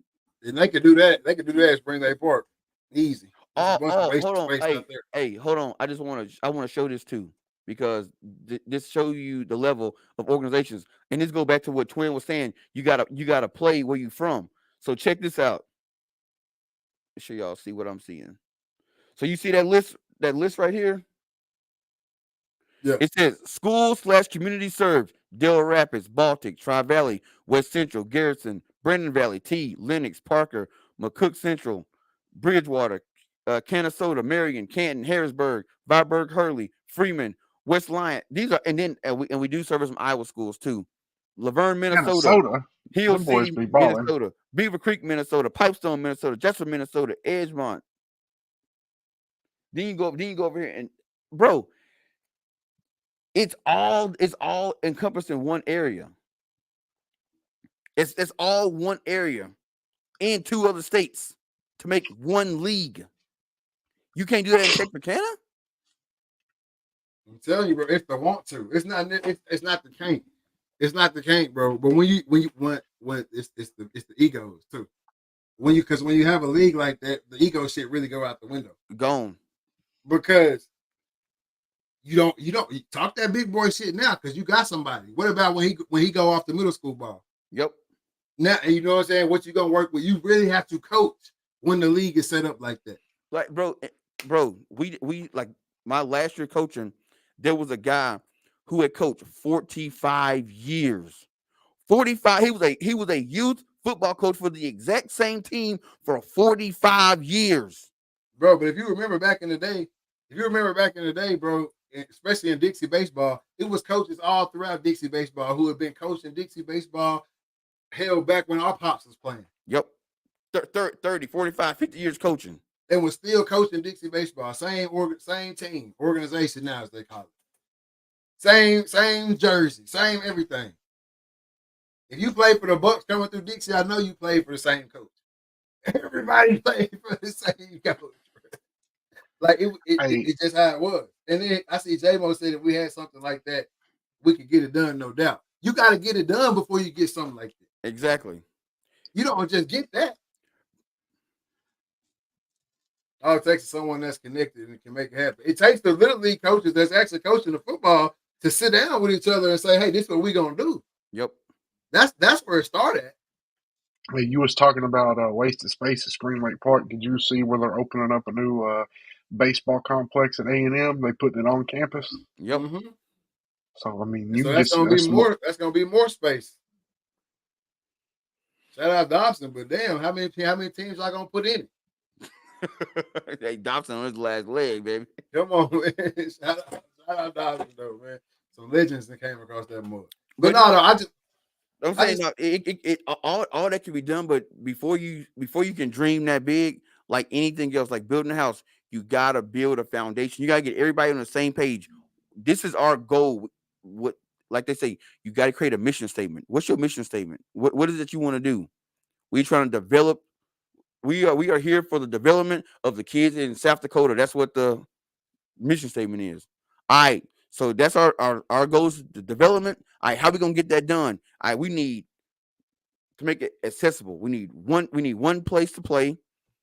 We don't want to stress the parents out because when you have a league that big, you are gonna have economic issues when it comes to parents. Some parents can't buy shoes, some parents can't buy pads and all that shit. We're gonna take care of that. How we gonna take care of that? We are a citywide state, 3 statewide organization. There's enough sponsors to take care of all this shit. Boom. All right, and you got to get the sponsors. And sponsors, because guess what? If you got all these kids in, let's say Texarkana, you got all these kids in Texarkana. Guess what? All these kids in Texarkana's parents do? They got jobs. Hell, a lot of their parents might own shit. Well, if my kid playing that league, my company's gonna donate money. One, because I'm helping my kid. Two, I got a tax write off. I got to hide some of the money from the IRS. Boom. Okay. Then you start. You might start small. Get a couple seasons under your belt. Then what happens is you start seeing these big companies in town like Cooper Tire and Dumtar come out there. Hey, we want to put our name on this. We're gonna donate scoreboards this year. Yup. Boom, put our name on it. The Dumtar scoreboards. It's easy. Twin says the first start has to be the schools with the stadiums playing each other first. No way PG, LE, Arkansas, ATL, Queen City, Hooks, New Boston don't play each other on the youth level. You don't need to play in the high school stadium. No, it don't gotta be in the high school stadiums, but y'all should be playing each other on the youth level without the school's involvement. Exactly. You know what I'm saying? That's what I'm saying. Like I feel like going back, getting the schools involved in it is putting too much. It's putting too much into it. You don't. Only thing you really need in the schools for is the dividing up of the damn districts. What does that say? That's what I'm dipping. I'm dipping that good old Cougar Wintergreen. That's what I do. It's my job. free plug. But no, the yeah, it's gonna be affordable travel because y'all ass is staying here. It's gonna be affordable travel for sure. Can you get to the field? It's the only travel you gotta worry about. Yeah, y'all guess like here's the thing. Why are we trying to get the schools involved? The schools don't need to be involved in nothing. It's literally a youth organization. We don't need the schools' involvement at all. The schools have nothing to do with it. We need reasonable, sensible, manly adults that can sit down at a table, regardless of where you from, how much you feel like you know about youth sports, how good you think your organization has been over the years, all that shit to the side. We strictly gonna focus on these chilling. That's it. Then that's when we can move forward. Cause see, right now, even all this we talking about right now is some years out based on just what I done seen around here. Yeah. You know what I'm saying? It ain't too many cats ready to put their pride to the side and sit down and really have this conversation and say, all right, I'm ready to be about the kids for real now. That's when we really get to the nut cutting of the situation. When everybody can put their pride to the side and really get to the kids. Get the schools involved for a smooth handoff to middle school. They live there. They getting handed off to the middle school regardless. Exactly. They might not even stay when it comes to that level. So that shit don't even matter. No. See, this is what they're trying to do right here. This is what they're trying to do.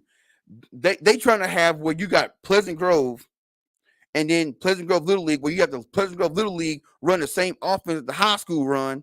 That way, when they get to middle school, it's a smooth transition. Guess what? You could be doing that shit, and the year your kids get there, that coach is gone. It's a whole new offense coming in, and you just spent the whole 8-10 years Little League learning the offense that you ain't gonna be running in high school or middle school. Yeah, but it's not gonna be straight cut and dry like that. Like PG might have 4 teams. Exactly. Texas High might have 10 teams, or TISD might have 10 teams. But are we only using the schools for their districts? We're not using the schools for that's the name of the team. No, we're not doing that. The schools, the districts are only being chopped up because that's how the city chopped up. Exactly. Like the PG area might have 4 teams, but they're not gonna be called the Hawks. You see what I'm saying? Or I know you see what I'm saying, but I'm asking. Yeah, it's the East 24th Outlaws, and they got nothing to do with Arkansas High. You hear me? Like for example, the school district that I was the McGovern School District, right? Yeah. It was McGovern, All City, and Oscar Howe. So I serviced 3 school districts. The first year we were the Goats. Mind you, it's the same kids. We change the name every year. The first year we were the Goats. I got a shirt in there say the Goats. Second year we were the Avengers. Third year the Anacondas. And then the 4th year we were the Walleyes. We literally change our name every year. That's all I'm saying. So it's no attachment to the school. The kid gonna go to middle school or high school wherever they live, regardless. That has Yeah. nothing to do with their youth football playing at all.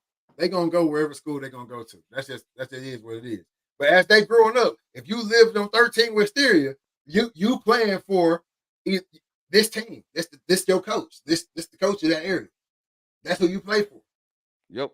If you live off Kings Highway, this the coach you play for. If you live off State Line, this the coach you play for. If you live off Jefferson, this the coach you play for. Like that's how it's gonna be like. So all this playing for this team this year and playing for this team next year and stealing the kids and recruiting the kids and texting, don't be texting my players. We ain't worried about all that. Because it's not allowed to happen. You can text them and call them all day long. But when he come up here to the front office on your roster and his address is over there on Jefferson, and you and your team is from over here off 13 Wisteria, it's not gonna fly. He gonna be sued right on back to his Jefferson team. This is where you play. If the parents can't get along with the coach, damn. Tough titty, said the kitty. That's it.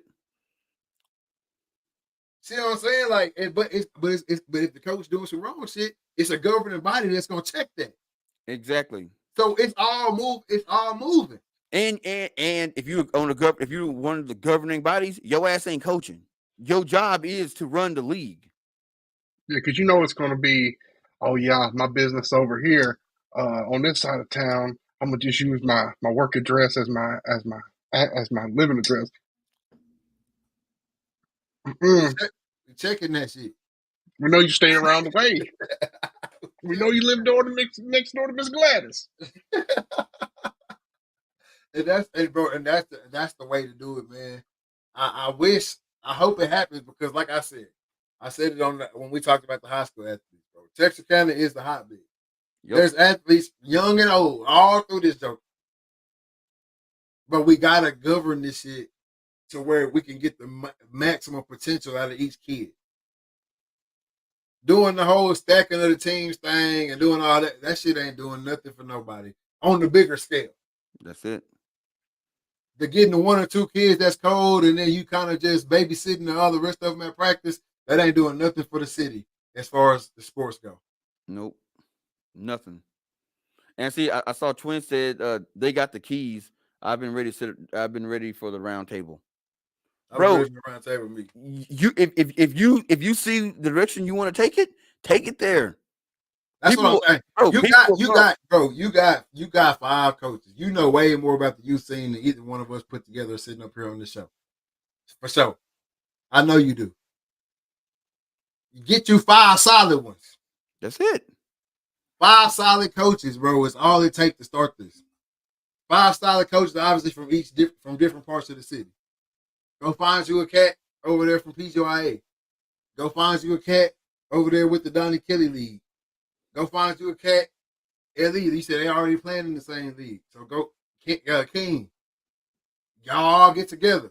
Hey, we finna put this together. If whoever don't want to run with it, they gonna be pushed off to the side. That's it. They ain't gonna have nobody to play with. Keep your team over there if you want to, and keep going to Dallas, Shreveport, and getting your head busted in and coming back on home sad. Keep trying to sell hot plates and see how you gonna make it. But hey, and then if y'all don't know which way to go, we all got phones. We all got to do those things right here. Pick this phone up. Type in Little League Texas or Little League, whatever. Find a Little League that you want to model that league after. And if they legit and they got a board of directors and all that, call them. Hey, look, this is what we trying to do in our hometown. Can we come meet with y'all and y'all tell us how we can get this thing rolling? Put your pride to the side and reach out for help from somebody else. And they'll be like, yeah, this is what we did. Boom, boom, boom, boom, boom, boom, boom. And then roll with it. Because guess what? Ain't nothing new under the sun. Get the idea from them. Paint that joker orange, black and gold, or maroon, however you want to paint it, and then call it your own. And boom, there your league is. So you might start doing a little digging in some of these leagues to find out some shit y'all thought was really what was the big shit really ain't nothing. Ain't really what you think it is.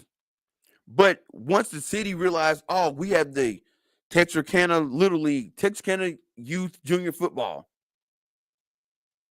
Boom, that's our league. And y'all build that joker up, and every Saturday, everybody coming to one spot for the football games. You know what I'm saying? Don't be doing a bunch of extra shit. It's just literally football. You don't need a bunch of cheerleaders and none of that shit. It's boys come out, they stretch, you're ready to play the game, you get in playing, you go home. That's it. And you have a couple seasons where you ain't got no bullshit going on. You know what I'm saying? Teams that have successful. There's a million cameramen in Texarkana. Hire one. Have them Hey, take I a know, have I know something you can hire right now. hire them. Have them taking pictures. Get somebody a parent. Designate one parent on each team, or you got one person that you hire for the league that's constantly updating the Facebook, the Instagram, and all that. You showcasing players. You're doing everybody want a podcast now. You're doing little shows, little videos showing, hey, this is our team. This is what our organization is doing. Blase, blase. This thing, you're going out. You're getting sponsors. You're getting more and more sponsors. The league making money. Then y'all got enough bread where y'all can buy your own property. Boom, got your own. Now you got the Texarkana youth football facility. Y'all got fields there. They ain't gotta be turf right off the bat. Hell, we ain't got turf fields out here. They all grass still. Because I don't really believe kids should be playing on turf anyways, but that's just me. We still got grass. All right. Then you work with the city. Hey, check this out. We'll pay some of the city maintenance men to come out here and keep the grass cut. Or y'all can hire somebody to come out there and cut the grass, every week or whatever. Now you got a organization. You got a real organization. You're having board meetings. You figuring out how can we increase our exposure, or how can we make it more fun for the kids? Oh, Hey, cool. We're gonna do team pictures every year. So then you do team pictures that the league cover. Now every league is that able, but the league I was in, we was able to we cover league pictures because again, we got that many kids involved. There's gonna be some economic issues when it comes to parents. But you make it as feasible as possible. Hey, this year, Cooper Tire is buying our helmets. But once you buy helmets for the league, the helmets is there. Kids will take them home. uh, it can happen, man. And I Oh, believe the city. It's ran by the city. The city comes out every Thursday and paint the lines. right like that. And you can have, and the city can get behind, but even if they don't at first, man, it's so many people out here with lawn services and Yep. all that shit, bro. It can get done. There's so many people out here with lawn services. I just seen a cat on Facebook the other day talking about picking up that just picked up a new line painter. You know what I'm saying? So like it can be done. I And mean, I think and the potential is so high. yep. Yep. The potential is so high, especially here. So I pray on this. So we've talked about this for years, right? I just want to put this out there too before anybody say it. Why don't y'all do it? I have no desire. He does a little bit, but A I little have bit. no desire. I'm like zero to coach literally zero desire. Just because all the shit that come with it. I'm one of them type of cats. Like I'm cool, calm, and collected. I don't do all that extra, especially when we out here for the kids, and we supposed to be out here for the kids. I don't like all that extra shit that come with it. So I don't have a desire to really be out there and coaching in the shit or doing the shit. But I would. I think I would even serve on the board. I would even serve on the board of a league. But as far as being a coach or anything like that, nah. No, because it's like when you're dealing with a league that big, I said again, you got economic issues.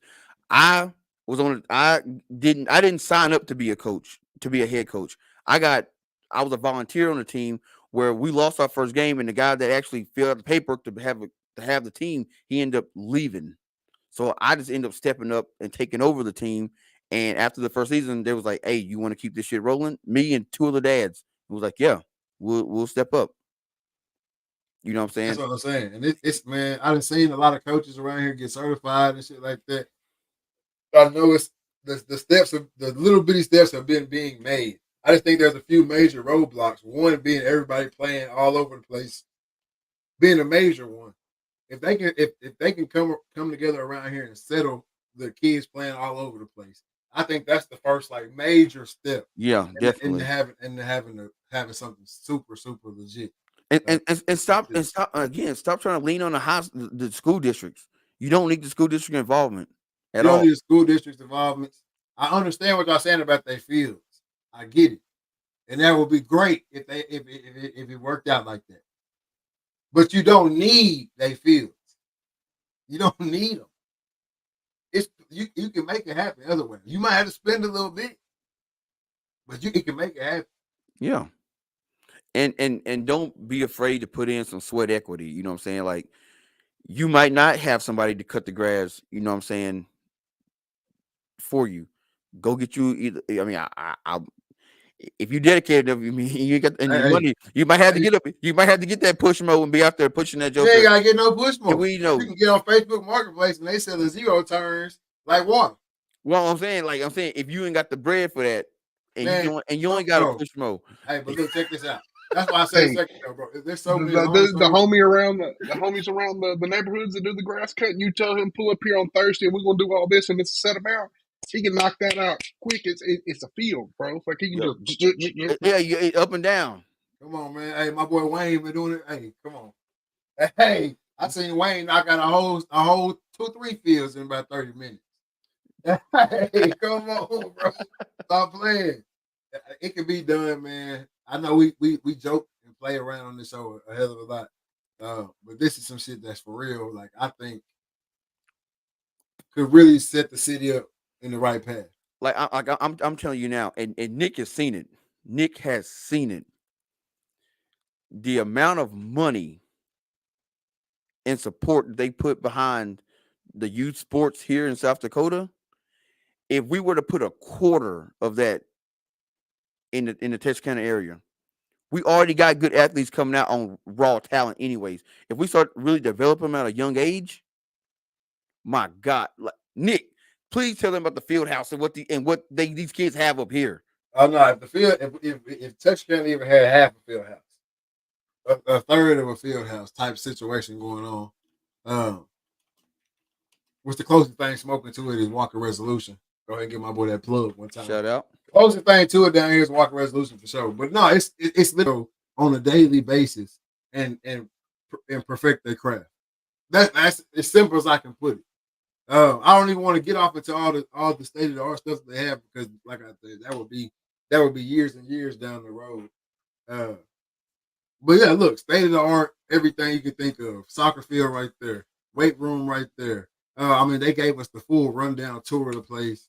I guess I will get into all the schematics. You got your batting cages, you got your zero gravity, you got your zero gravity track, Treadmill. treadmills right there. You got rooms with physicians, psychiatrists for the kids. If they coming in there with some type of problem outside of the sports realm, they got somebody to talk to.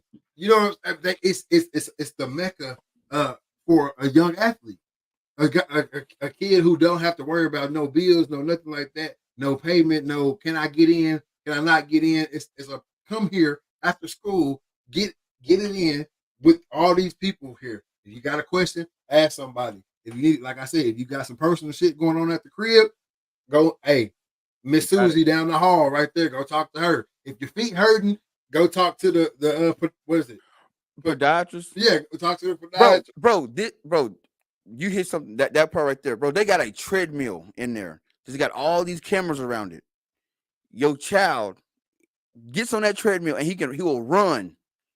That those cameras take pictures of all his feet and that treadmill. Does something where it gets all the pressure points on his feet. They then pull it up on the computer and says, "All right, you're putting a lot of pressure on the outside of your left foot, and you're putting too much pressure on the left side of your right foot."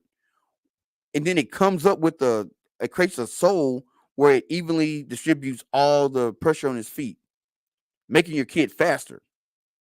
And they develop them, they send them off, they come back, boom, they put the insoles in your kid's cleats free of charge because your kid is played for South Dakota youth football. Straight like that. Y'all going y'all if you play baseball or even some of the kids that in college, you going to college, you're in high school here, you're going to college, and you going down to play at Alabama. Guess what? We got this atmosphere room in here where you can work out in it, and we can set the temperature and the humidity and all that shit to feel like you play like you practice in Alabama, and you can practice in that thing. It's almost like a hyperbaric chamber. Yeah. This shit's available to kids. Kids. Now, here's the kicker: a lot of them don't use it. A lot of them don't use it. Exactly. Now But you that, now, but also it's in a place where sports is not king. yeah, exactly. Sports ain't king here. But something like that in a place like Texarkana where sports is king. I don't care what nobody say. Yeah, Man, we you got. have to send them kids home. You Come on, man. should. You should have to send them home. Hey, look, you can't. Hey, you've been here since 7 o'clock this morning. Come on, man. Hey, ain't that much working out in the world? It's time to go. No, But yeah, it's literally just a mecca for youth sports, and you can just tell when you walking around that city. When you anytime if I don't know if any of y'all ever got going up to I didn't talk to him. I talked to him on a regular. I was part of the organization for 4 years. That's what I'm saying. Like if you when you walk around that city, when you walk around the city of Sioux Falls, when you walk around the field house and talk to the people in there, it's one thing on their mind and one thing only, and it's getting these kids to be the Mike Millers of the city. To be, Exactly. you know what I'm saying, to be those type of guys coming out of here. We trying to produce the next one. And we talking about the field house. We ain't talking about the Pentagon that's next door. That's all basketball. Shout out to Mike Miller. All basketball. Hell, Nick walked in and got a job and didn't even apply. Then Nick walked in. Hey, you look, you can coach and you want a job? He said, "How much did a place like that cost to build?" Oh, don't give me a line. That I don't know. It's a penny for sure. If sports ain't king, I what's mean, king? it's Or 90. agriculture, It's, ag. yeah, ag is culture there. Ag here. You got more kids in 4A and Future Farmers of America than you got anything else. Yeah, it's ag is king around there. That's for sure. You see that when you step off the plane. That's ag is king in that joke. I mean, hey, you know how around here, you would have athletes on billboards? No, sir. They got the farmers on the billboard. Farmers. Right? You going to school for ag, you on the billboards. Straight like that. Like it's lit. It's legit out there for the ag. But no, man, like a place like this having something like that, $40 million. 40 meals. So I got a lot of work to do. But that's what I'm saying. I didn't really want to get into all the details of what they have because they have been doing it for so long and they've gotten to that point. You know what I'm saying? But come on now. Don't act like how many pros we done had come out of here. How many, you know what I'm saying? Like it's there. It's there, bro. Yep. No, it's there, man. Like, dude, it's when I went out there and saw that, I was like, man, that shit is crazy. It's something different. Because I was like, man, if I would have had something like this growing up, man. No doubt. Like the whole time I was there, that's all I kept saying, man. Damn, if this is in TK. Damn, if this is in TK. Damn, this is in TK. Like, bro, just put it this way: if Texarkana had a place like the Pentagon, where you got, I don't know how many basketball courses in that Joker, as many as you can see, bro, you would literally on a during the summertime. I say around the summer at say you open up at 10 o'clock, from 10 o'clock to 10 at night. I bet you'd have 300-400 games running back. they're in there playing. All Just the middle is all set up volleyball courts. All the basketball courts in the middle is all. So does South Dakota produce a bunch of pro athletes behind that setup alone? No, because it's not king. It's not king. They have all this at their disposal, but they're not using it. But the ones that do use it go off. I mean, like here, if you how South Dakota set up, one, South Dakota is not a football state. I can tell you that now. But the guys that are good, they go off to play at USD, University of South Dakota State, North Dakota State. What's one of the things you see those schools doing? Winning national championships. South Dakota State, South Dakota State just won their second national championship. North Dakota won what, 10 in a row? At least went to. I don't know At least went to 10 in a row. They and that's all South Dakota, North Dakota kids. So yeah, they not going to the. You got some that go off to the big D1 schools and all that, in which SDSU and USD are D1 schools, and so is NDSU, but they're not big. They're not big time like Alabama and Texas. But they are playing when they go to college. They are playing for championships, straight up. Matter of fact, Dallas Goddard, the tight end from that played for the Eagles, he from South Dakota. He from SDSU. He a starter in the NFL. It's just it's one, but you're also looking at a state that ain't got that many people in it. Nah, no doubt. Hey, that's what I was telling my boy the other day. I was like, it's some parts of South Dakota where, like, yeah, you see buildings and shit, and then you start getting a little further out west, and you see a building, a couple fields, and another building. Then you get to where you see a building, Bro, there are a towns. building. There are towns in South Dakota that's got no people in it. It is abandoned. It is a ghost town, literally. No people. You can probably buy the whole town for a couple $1,000,000, and you can have a whole town to yourself. No, man, it's crazy though. But I just, man, I hope we can get it together. At least because I see it. I see the potential. I see the kids every day, bro. Um, Especially like over at the school at the Washington Community Center. Like I see the kids every day. I see the amount of athletes over here. That blows my mind. $40 million facility in place with no people. That's crazy, bro. But Exactly, but it started with a few cats with a dream about it. that's it. And they If did you it. if that lets you know they're managing their money right.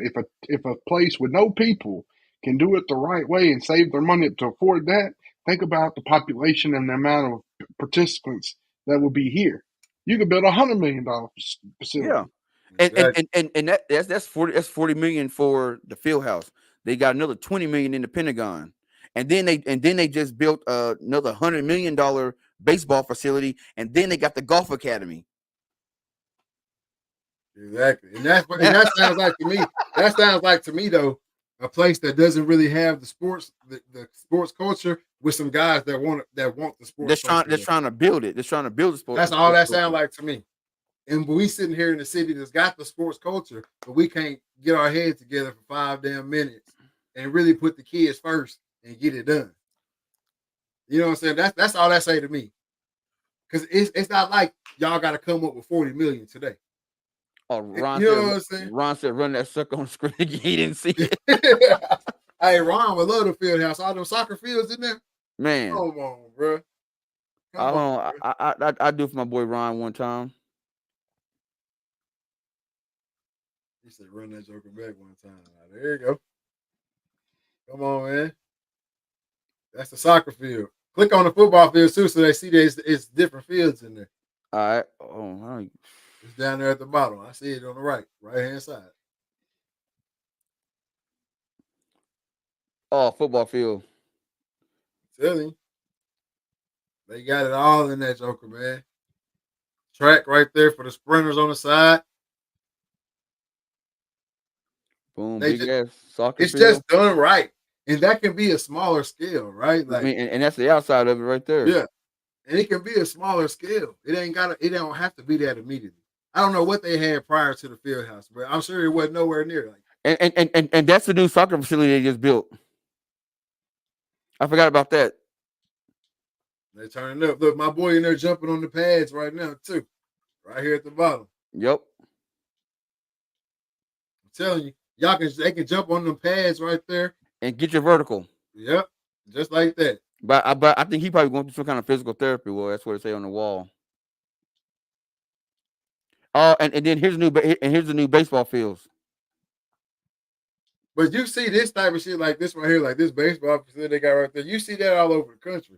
That ain't just what they doing. You see that type of baseball facility for the little leagues all over the country. But we have that. If they go to Dixie right now and turfed all them fields and took a drone shot, that's what that is. Yep. Right there. It just take that's what that is. It just takes somebody saying, "All right, I'm done with the petty shit."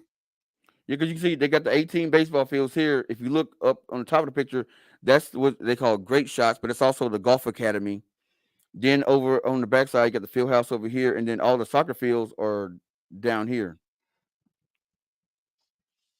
That's just somebody with a dream, man. Yep. Bro, come on, bro. It can happen easily over here. It just got to take some time. I mean, we kind of do have the facility just split up across the city in 4 spots. No, we don't have No, that split up. ain't nothing like that in Texarkana, bro. We don't have that split that. up in 4 spots. We don't have that split up in 4 spots. We don't have that nowhere. We don't have nothing like that. And that's all we're saying. They got to come together and make a league first. That's where it starts. You got to start off with having one league because you're not gonna get that type of shit with 6 leagues. You're just not. Because you got too much money going 6 different places. If you got one league and every kid in that city play in that league, and we playing at home, and you playing at home, so now everybody is coming to one spot. All that travel cash, all that shit y'all wasting. That's what you're doing. All that shit y'all wasting on that traveling, like, especially with football. Like, I get it, baseball, you traveling around and shit like that, playing tournaments on that. But football traveling to me is kind of dumb. Big baller that bought the sports legs, he could build it. Shit. You hear me? But no. That's crazy. But man, that threw me for a little loop. Well, it can be built though. It can be built no cap. But you can't have everybody traveling out. If your organization, let's think about this. If you've been coaching an organization 5 years, y'all done went out to Florida for 2-3 games or a weekend or whatever it is. Let's just say what came of it. I don't give a damn what came of it. If you won, lost, draw, it don't matter to me. But I know you spent money. Yep. I know that for sure.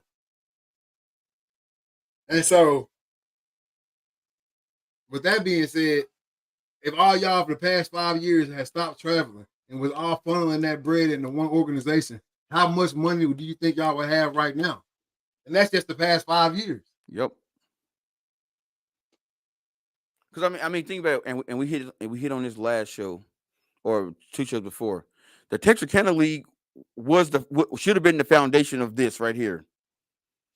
Hey, look, Ron, check out Ron's comment right there though, because that's because, and I'm gonna tell them why. The folks that go pro from this place go be successful, forget about the hometown, end up investing in other cities. You know why, Ron? Because this city didn't do nothing for them while they was growing up. Nope. Going to school at a place because it's where you live don't mean that they did something for you. I had to go to school here. Y'all had to teach me because of where I live. Y'all had to coach me because of where I live. But did a organization take that kid under his wing and let him know, hey, a Texarkana guy taught him everything about Texarkana when it comes to the sports. He know who came before him. He know who balled out in his position at that school all the way back to, you know what I'm saying, them days and all that. Those kids come back and do stuff for their city. Bro, yeah. And some of them, the only reason why you fed me in the cafeteria and studied me is because I could do this on the football field. Let's not get that twisted. Come on, man. Bro, this league here, they have a youth football hall of fame. So it's like you played, you was a stud during youth football. You went off to high school, you played, at your high school, and you might went to, Morningside Community College or whatever. But you got inducted into South Dakota youth football because you came through the program. Your name and picture go on that wall in there. So when all them kids coming in and they getting their pads and look up, oh shit, that's Tony Brown. Oh, Tony Brown played for my team. Yeah, because that team still exists. Nah, for sure. Ron Tony Brown. The foundation was built here. How about come back and invest in the change of stereotype? Shout out Lucas Walker. No cap. But most cats get the hands-on help me get to the next level when they go to school. Yep. So yeah, they going back to their school. They going back to the coaches that actually put hands on it. You know what I'm saying? Put hands on them. And helping out, giving back money to their college. Bro, I just seen Max Crosby gave Central Michigan $1 million. He didn't give Colleyville High School $1 million. It's the reason for that. Brett said, I would say this. Pop that back up one time. Brett said, I would say this. I played baseball with a few guys that did well for themselves, and I'm proud they gave back. They give back and help the kids, and I know they do it, and they didn't have it. They didn't have it growing up. No, for sure. Yep. I'm not saying that they shouldn't do it. I'm just saying why they don't do it. I feel like you should come back and help home. But at the same time, I also feel like you help who and what helped you. Exactly. If home didn't help you, ain't no reason to come back home. Most cats don't come back home. Most cats come home and die. Not necessarily from here, but you know, it's that other place. Come home and get locked up. Yep. So I don't always agree with you got to go back home. You go back to help who helped you out. So if you ain't getting no help like that, so you got to school, that's who you gonna get back to. then you go back and you get back to your school. If you was a hometown hero and your hometown got behind you and they helped you get to where you at, you go back and you get back at home. But even cats that come back and get back at home, watch what they give to. They ain't give it to their school. They see, some of them is given to a little league coach because that was the only one. Yeah. He was picking me up, taking me home. He ain't have to do none of that. Shit, there was there was some nights where we didn't have no food in the house and he stopped at McDonald's. Come on. Hell, I wasn't even good back then. Yep. You know what I'm saying? So I know that's the shit that gets you that, like a league like this, the shit that we talking about gets you giving back to. Shit, I remember Mama didn't have it. Shit, but they had me in this league. Shit, hey, she was straight for that 75. Yep. But she knew if she gave me that 75, I was gonna be straight for the whole season. Exactly. And even more to the kids, they might not make it. They might not be the who's who at the high school. But the even bigger part is they doing something constructive with their time. They out here running around, opening up car doors, kicking in windows, you know what I'm saying? Whatever else the kids out here be doing. It's something, and I'm not saying that people aren't trying to do that here now. But if you get the whole city involved, no matter what street that you live on, no matter who your daddy is and what business he owns, or you play on this team because so and so is the fastest in the city. Everybody get an equal piece of the pie, man. Yep. And it's a business, not a who's who clique. Bro, let me tell you, these kids that I coach, they didn't have no time to get no bullshit. Because you got out of school at 3 o'clock, we got practice at 4:30. So 4:30 to 8, you had practice. 4:30 to 8. You had practice. Well, at 8 o'clock, except on Wednesdays. We didn't practice on Wednesdays because church. That's another thing too around here. It's a whole bunch of little league teams that don't practice.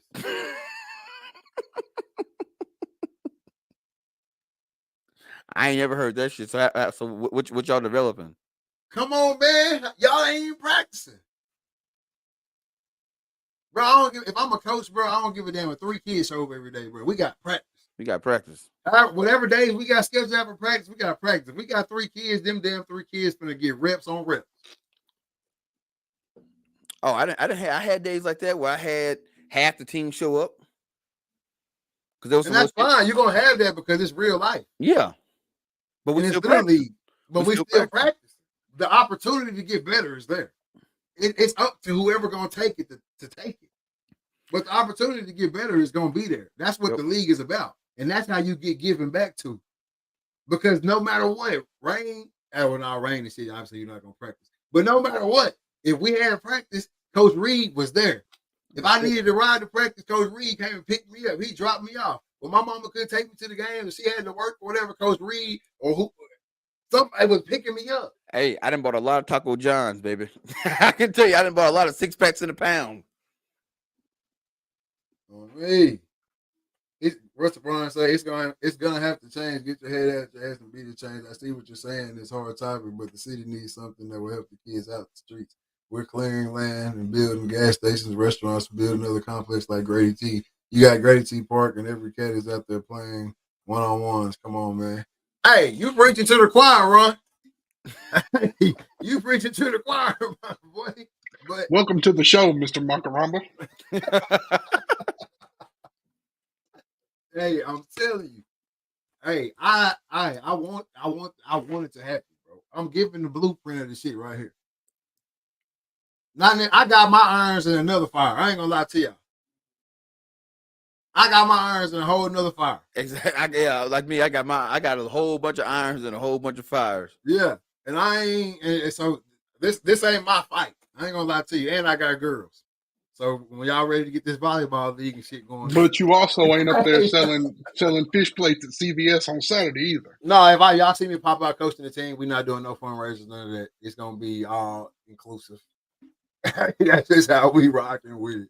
But no, I'm not gonna pop out with a team no time soon, unless it's the dance team or something like that. But no, bro. I'm gonna say this, bro. I'm gonna say this. I ran a semi-pro team, bunch of grown ass men, middle-aged men trying to live out their football dream on Saturdays. yeah, We was able to go out and get sponsors as grown ass men trying to play little league. I mean, trying to play football. yeah, no, you did it right. Yeah. We was grown ass men, and Trying to play Little League. but hold on, no, but hold on, check it. But we got talked about. Oh, y'all ain't doing it the hard way. Y'all ain't out here getting money in here in these streets. Y'all went out there and asked some folk for money. Yeah, because I'm a grown ass man, and I'm not finna sit and beg nobody for no damn money on the side of the road. So, hey, I go to Chick-fil-A. Y'all wanna sponsor Red Wolves? Tell me about the Red Wolves. Well, we're a local semi-pro team. Blah blah blah blah blah. Oh yeah, here. How much y'all need?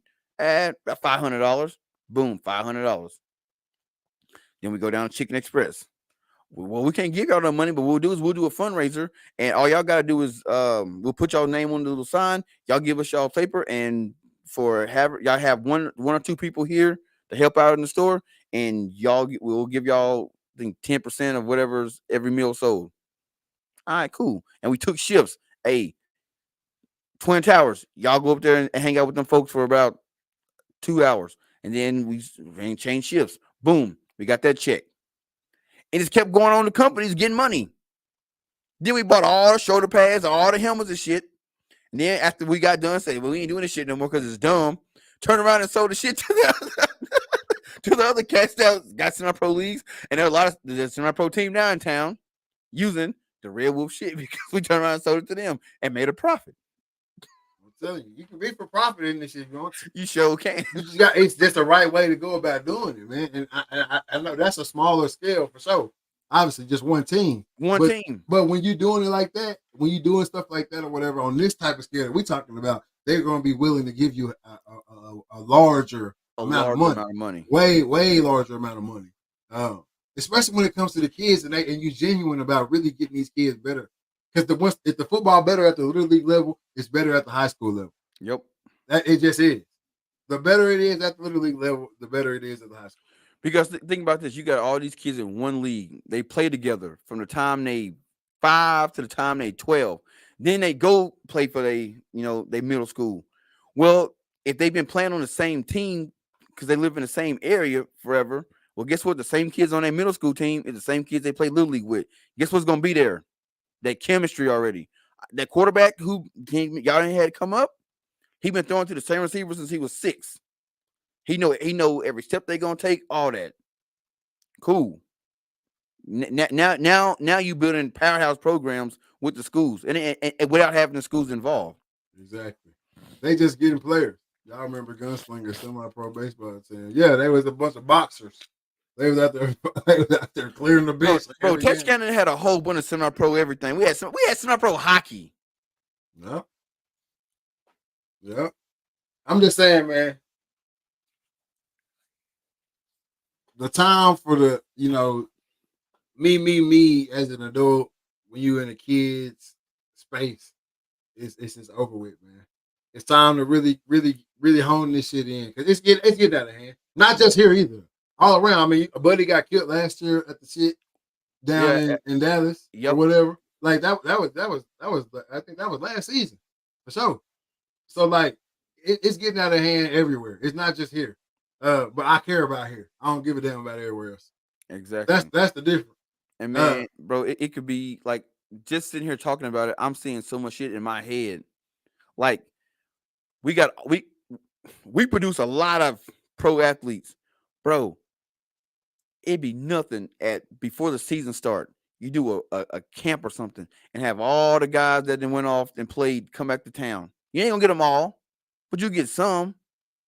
You know what I'm saying? And during the day, they do a camp. If you're doing it legit, like that, it's the whole league, you'll get them all. Let's say you get them all. So during the daytime, you know what you do? You had a camp. And if you listening and you plan on doing something like this, you better write this down because I ain't saying it twice. Mm. During the daytime, you have a camp, right? You got a camp. All the kids get to run around with Lucas Walker and LaMichael James and Kobe Hamilton. Oh yeah. At night, that's when it comes time to the nut cutting. That's when you have a banquet, and the banquet is for the little league, where you invite all the big wigs in town, president of the banks and hospitals and all that shit. You got the NFL, former NFL players in the house, current NFL players in the house. You got the high school coaches in the house. And guess what? Now we're raising money. Now it's fundraising. That's when the real money comes. Yeah, Now we now we got auctioning shit now we off. auctioning shit off. We got Michael James, Oregon number 21, Fiesta Bowl jersey. Yeah, that joker gonna go about $15,000. You know what I'm saying? We got Lucas Walker cleats from the Cowboys. That joker gonna go for about $10,000-$15,000. You know what I'm saying? We got Byron Williams gloves. That joker might go for a couple of $1,000s. Now we're raising some real money. You know what I'm saying? It's a banquet. It's $200 a plate. You got a Brandon Jones OU jersey. I mean, you got all type of All shit. that. All Trey and Carson A&M unit. Like all that, bro. Like the list goes on and on. yep. And then we're gonna have somebody as a keynote speaker. Boom. Then now you turn around and one night we didn't raise over $300,000. Guess what? That's a whole lot of helmets. It's a whole lot of jerseys. There's a whole lot of kids that get to play football that might not get to play because we got several teams in town and mama can't afford, you know what I'm saying, cleats and helmets and shit. Straight like that, bro. They And go to and, and, Blueprint.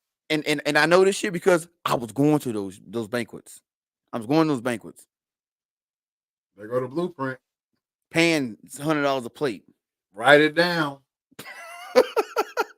Hey, I get to the new Spotify. I'm telling you, If you missed it, get the new Spotify. Had pause and play. Write that shit down. No, legit, man. Like it's so much that could happen with this league. But these are conversations. So y'all welcome again. These are the conversations that need to be had, though, no doubt. I hope this touched the ears of all the little league coaches.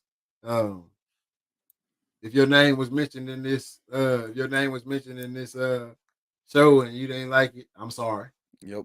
If you feel any type of way about the way you run your organization, you feel like we was coming directly at you, I'm not sorry. I'm not a hit dog holler. Come on, man. So I hope everybody, take heed to that right there. I don't claim to be a guru or nothing like that. I just feel like from the outside looking in, and correct me when I'm wrong. I know I normally say that about 5 times a show, but I say here, correct me when I get the line on here or when I'm wrong on here about something. But I just feel like from the outside looking in, man, it's a lot of stuff being done off pride, not necessarily with the kids in mind, and that's got to change first and foremost before we can move forward and do any of the stuff we talked about tonight. But after that, it's strictly business, man. It's strictly business. Ain't no feelings in this shit. None of that. It's strictly business. We about these kids. We gonna get as many kids in this league as we possibly can. I don't give a damn if you've been playing for 4 or 5 years or you ain't never even seen the football. Come on. And we training. It ain't practice. No, don't just come drop your kid off. Sit your ass out here and see what we got going on. Boy, I've been locked in for the last 20 minutes. Y'all just said some good shit. Yeah, Troy, I'm writing that shit down. Hell yeah. Shout out Adrian Battle. Already. But no, like, if it's really about them kids, let's really get it. Let's really make it about them kids, and we're gonna train them. When we come to practice, it's training time. Don't just come drop the kid off. Stay out here. Listen to what we teaching your kid. They need to be hearing this shit from more than just the coach. And let's get it going. Texarkana got way too much potential for the shit that we got going. Y'all know why they keep building gas stations and restaurants and shit? Because that's what people going to. Come on. Ain't nobody showing no real legitimate drive to do nothing else. Why would Texarkana City and Texarkana just randomly come out and build some football fields? For what? Who gonna play on them? Yep. Y'all going to Dallas. Because this is what you don't want. Because this is what's happening around a lot of places. You got somebody, let's say at Pop Warner, They look and say, "Damn, boy, that Texarkana, man, hey, there's some kids coming out of there. Hey, we're gonna send such and such to Texarkana. Hey, go over there. We got the bread. Buy up this land. Start building this facility." And then boom, they offer Pop Warner in Texarkana, and then all y'all little kids, all y'all teams that y'all got in town, their parents gonna take them over there because they gonna pay one flat fee and they get all this shit provided to them. But you don't And, even and, got to and, worry and about Pop Warner coming in if you're doing it right. If you're exactly, doing it right, they not. Are they gonna the whoever the up top at Pop Warner gonna look and say, they got that shit on lock over there. exactly. There ain't no reason we can't. We not providing shit for free. Yep. So we can't. We ain't gonna go mess with that. But Start getting private investors coming in and buying up and having their own league, and then the money ain't staying in town. Y'all live in Texarkana, y'all pay the money, but it's getting shipped off to somewhere in Dallas because they didn't came in and put up started the league. exactly. No, I just think a lot of people look at Typhoon and all that stuff or whatever. If you go back and look at early Typhoon, like way before the Netflix deal, it was just like the shit that you see out here. It was just like it. And even with the Netflix deal, it was still a bunch of bullshit that we didn't get to see.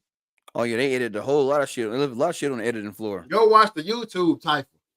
Don't go watch the Netflix Typhoon. Watch the YouTube Typhoon. So like that's what I'm saying. Like a lot of the leagues that I think that we even look up to, like, oh, they doing it big in the Houston area. Oh, they doing it big in the Dallas area, San Antonio area. Look at them teams down there. All that. They not really doing it. All of them not really doing it like that. It's a couple of organizations within that league that's like that, but the rest of that shit is pity pat bullshit. Same old shit. I mean, hell, you had what's his name, Talib. Hell, they were shooting at that little league game. Come on, man. And he a pro player. I just feel like it's a lot, bro. It can happen, man. I want it to happen. I know a couple cats. That can really can and should make this shit happen. Do it, man. And I hope they do. And the key word is organization. Just be organized. When you go in and you sitting down with somebody and you asking them to give you some bread, have all your ducks in a row. When you got all your ducks in a row, it makes shit so much easier because you ain't gotta stumble around and be making up no story and none of that shit. Like, look here, if you donate, your donation is going towards this, and this. Me. If they get you $10,000, you better be at account for all $10,000, man. Don't they gave us 10, but shit, we gonna spend 3 on the team and we gonna pocket the other 7. You try your damnedest to spend that 10. Exactly. And come back and you show them they 10. Man, look at these uniforms. Look at these jerseys. Look at these helmets. Look at these cleats. But we got the best. Hey, sir, such and such bank president. We don't know what don't happen game 1. But what we do know is, thanks to y'all's donation, we gonna be the best looking motherfucking team. Ooh, my bad for saying the F word. Hey, we gonna be the best looking team on the field come Saturday. Yep. Bam. They cool with that. Don't get good. Don't mess around and be good. Now y'all need some more. You don't even gotta go back to the table. Little league coaches living their childhood dreams through them kids. I hope our community pushes through and starts seeing the potential around us. I guess I just see from a different perspective. No, I hope too. Yep. But no, it's a lot of kids, a lot of people trying to live their dreams through the kids for sure. But like I say, any system, I always say this, any system gonna be taken advantage of. Yep. Even if we can go about this the most professional way possible, and it's still gonna get taken advantage of. Coaches still gonna slip through the cracks and get in there, and people gonna get in positions that they probably shouldn't be in. And it's a business. It happens. That's like it happens in any business. But you take it with a grain of salt, but at the end of the day, the majority of what we're trying to do is getting accomplished, which is getting these kids better at the sport. Yep. Whatever that sport might be. Because somebody bad slipped through the cracks. I mean, you can remove a person. It's like, exactly. It don't take long to be like, oh yeah, he messing up over there. Hey, play, you gotta go. I'm telling you, man. Texarkana Youth Football League, but we don't want no rights to it, man. Y'all take that shit and run with that shit. Run with it. And I promise y'all, this shit come to fruition, I will be there on the first game. Whatever ribbon cutting y'all have, I will be there and be like, shake your hand. Thank you. Thank you. I'm telling you. And with cameras gonna be it's there, y'all. I'm telling you, whatever I can do to push it on the media side and all that. Y'all know that y'all got a platform right here. Hey, do it. It's got to be done, man. It's got to be done. And I'm telling you now, a lot of the guys I see coaching now around the same age as me, dude. We can in 20 years. You start now. 20 years from now, you look back and be like, damn, we built that shit. We built that. Look what we got. We got facilities. We got this. We got that. And that shit. Once you long and gone on the ground, that shit still rolling. Texarkana Still rolling. now we producing. We got 4 schools in town. We producing 4 state champions every year. I'm telling you, and that's how you relive. That's how you live throughout. You ain't gotta live your dreams throughout the kids. You can live. He said, "Y'all boys 100 with me. I got church in the podcast with y'all. Come on, Shoot, come on. Hey, but nah, that's how you cement your legacy. You might not have been the best high school athlete and all that stuff, but I know I always play around and be like, oh yeah, man, some of these cats coaching can't play their way out of a damn paper bag. You know what I'm saying? But it's your chance to leave your legacy on the city. Build this league, and you cement it forever. You cement it forever in that, man. But nah, anybody who want to come on the podcast, man, and chop it up with us, man, we always down for that. yeah, the link, All the we link, the do link in the comment. Exactly. Link in the comments, man. All we do is chop it up on here, give y'all our thoughts. If you don't know the originality of this show, it all originated from literally phone conversations that me Phone and this dude was conversation. having. You know what I'm saying? And then I ran into Cam on the way. He had to come on. That's it, man. Just sitting in like I'm not gonna say we world traveled of we ain't been everywhere, but we ain't been a lot of places and seen a lot of shit. And it's like, man, like why we didn't have this shit back home, or why we do it this way and they do it this way and up here, and we just talked about it and then bring it on here and talk to y'all and like, hey, we done seen this shit. What y'all think about it? Because I mean, if you never been out anywhere and seen something different, you don't know. But when you Exactly. finally go somewhere and you see like, man, they running shit different here. If I were to take this back to my hometown, or I talk to somebody from my hometown about this, maybe they can get this shit going because it's what the city need. Bring Right. some shit back. It's definitely what the city needs. Ain't no doubt about that, man. But y'all, shout out to all the little league coaches, man. Please, somebody pick this up and run with it. You remember, Little League is not a come up. It's not a hustle. You ain't getting rich off Little League. If you trying to get rich off little league, this ain't it, bro. You ain't gonna never make it. But hey, NCAA, bro. 24. I'm kind of upset about the shit, but it's supposed to drop. All right. They keep teasing us with these trash teaser videos. Like it's teaser to the teaser. Like just give us the teaser. Yeah. Why are we getting teasers to the teaser? I don't want to see a dude in the middle of a field Sewing. stitching. It's happening on the back of a black jersey. That ain't that's not it for me. But what you think? No, when I heard this coming out with it, one when they said they were coming out with the commercial during the NCAA championship football championship, and it didn't happen. One, to let me know 2 things. It made me think about 2 things. One, they ain't got. They was trying to get people to keep watching that boring ass national championship game. 2, they ain't got shit ready. All the shit they promising, they ain't got ready. And they was like, if we drop this commercial, the YouTube warriors, the ones that pick the shit apart, gonna be like, hey man, this ain't it. Y'all dropping the ball. Yeah. And then when it came out with this other teaser, it's like, all right, y'all ain't got nothing. Y'all showed no gameplay. The gameplay y'all did, the little gameplay y'all did show is from some old shit y'all had. Yeah, that shows like a little rendering of the Rose Bowl field. Rendering of the Rose Bowl field, the rendering of the Alabama mascot, the little elephant thing.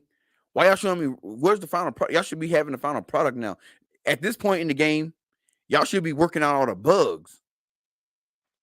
Y'all still showing me renderings, which lets me know y'all don't got nothing. No, EA and Rockstar. I'm y'all know I love my conspiracies. I'm on a huge conspiracy kick right now. But EA and Rockstar are in cahoots, bro. We're not getting either one of these games. We're not getting NCAA 24, and we're not getting GTA 6. I'm telling you, bro. The build up is crazy. Like at this point, I'm just like, whatever. If it drop, it drop. That's what they've done to me.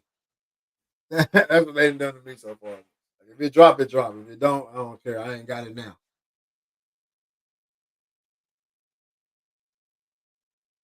But yeah, the game Hold could on, not wait be a worse. minute. Hold on.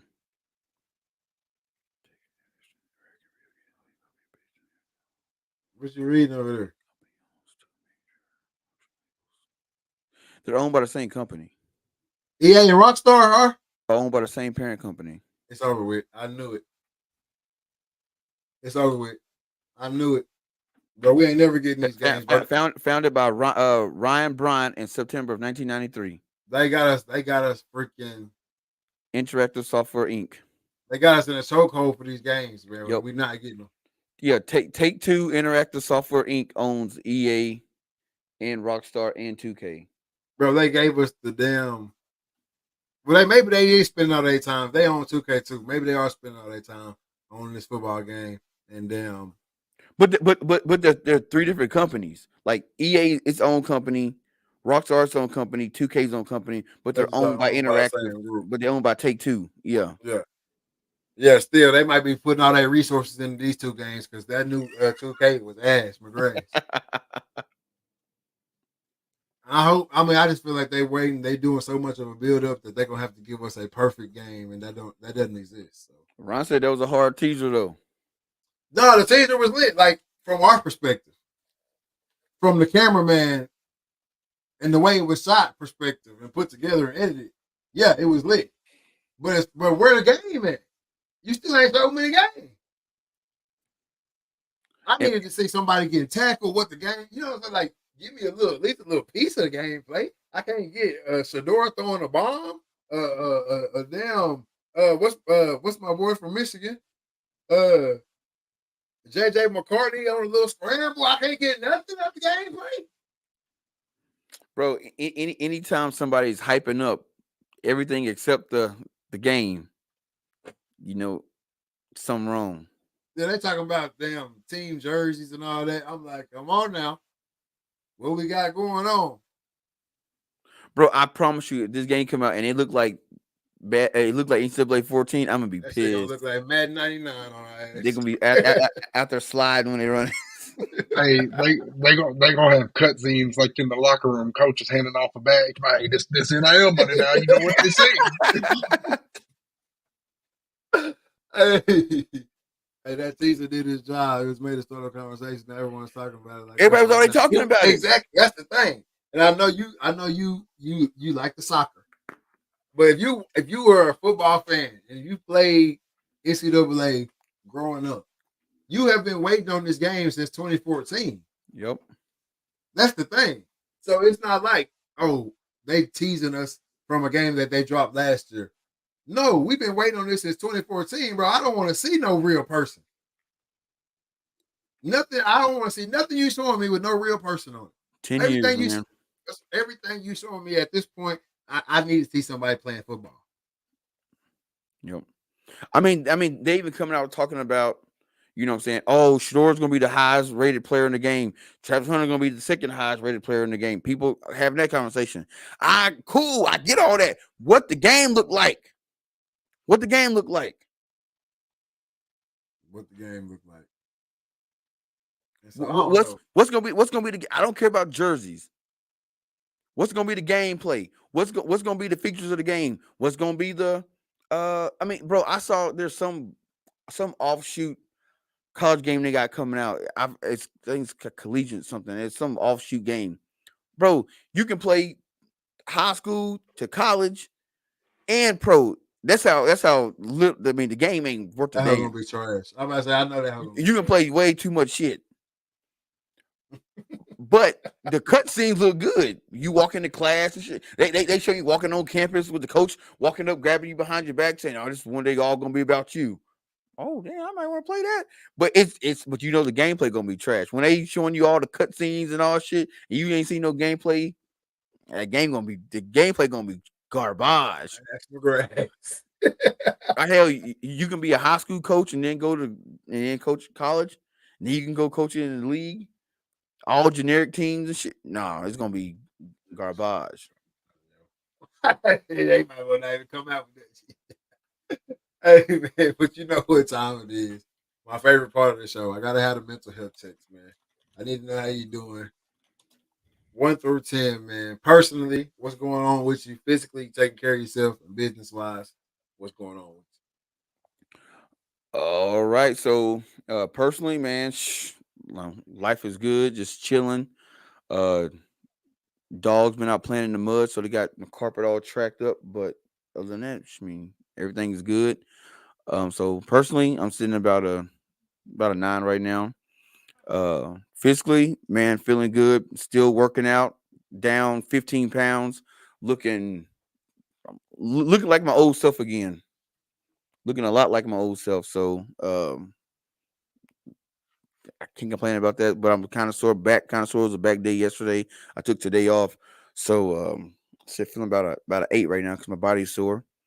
But eating good. And then business wise, man, bro, had a great podcast with this guy named Mike Yoder from Drone Deer Recovery.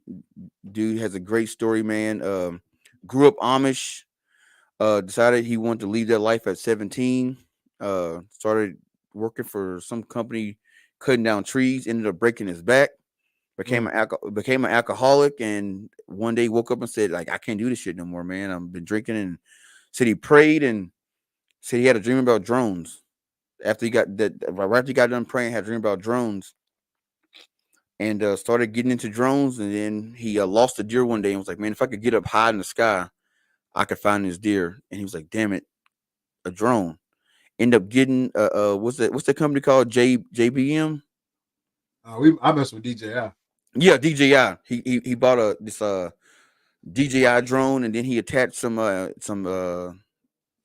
thermal cameras on it to a joker in the air. Boom, found his deer and was like, "Yo, uh I can do it. I have a career at this." And he started a company called Deer Drone Recovery where you shoot your deer, you can't find it, you call him, he pull up on you, put the drone in the air, and the camera got like I think it's like 400 or 450 times zoom. He can zoom in, switch over the lens to the thermal, find the deer's thermal um heat signature, and boom, he found your deer. And he can get out and find a deer within 5 minutes of you calling him, or Mm. 5 minutes of him getting on the scene. So had a great conversation with him, man. The dude is super knowledgeable about drones. He's passionate about hunting, and I cannot wait to share that episode with everybody. Team Dreaded Archer getting ready to go to TAC. Super excited about that. I'll be going to a couple shoots, Mountain Archery Fest.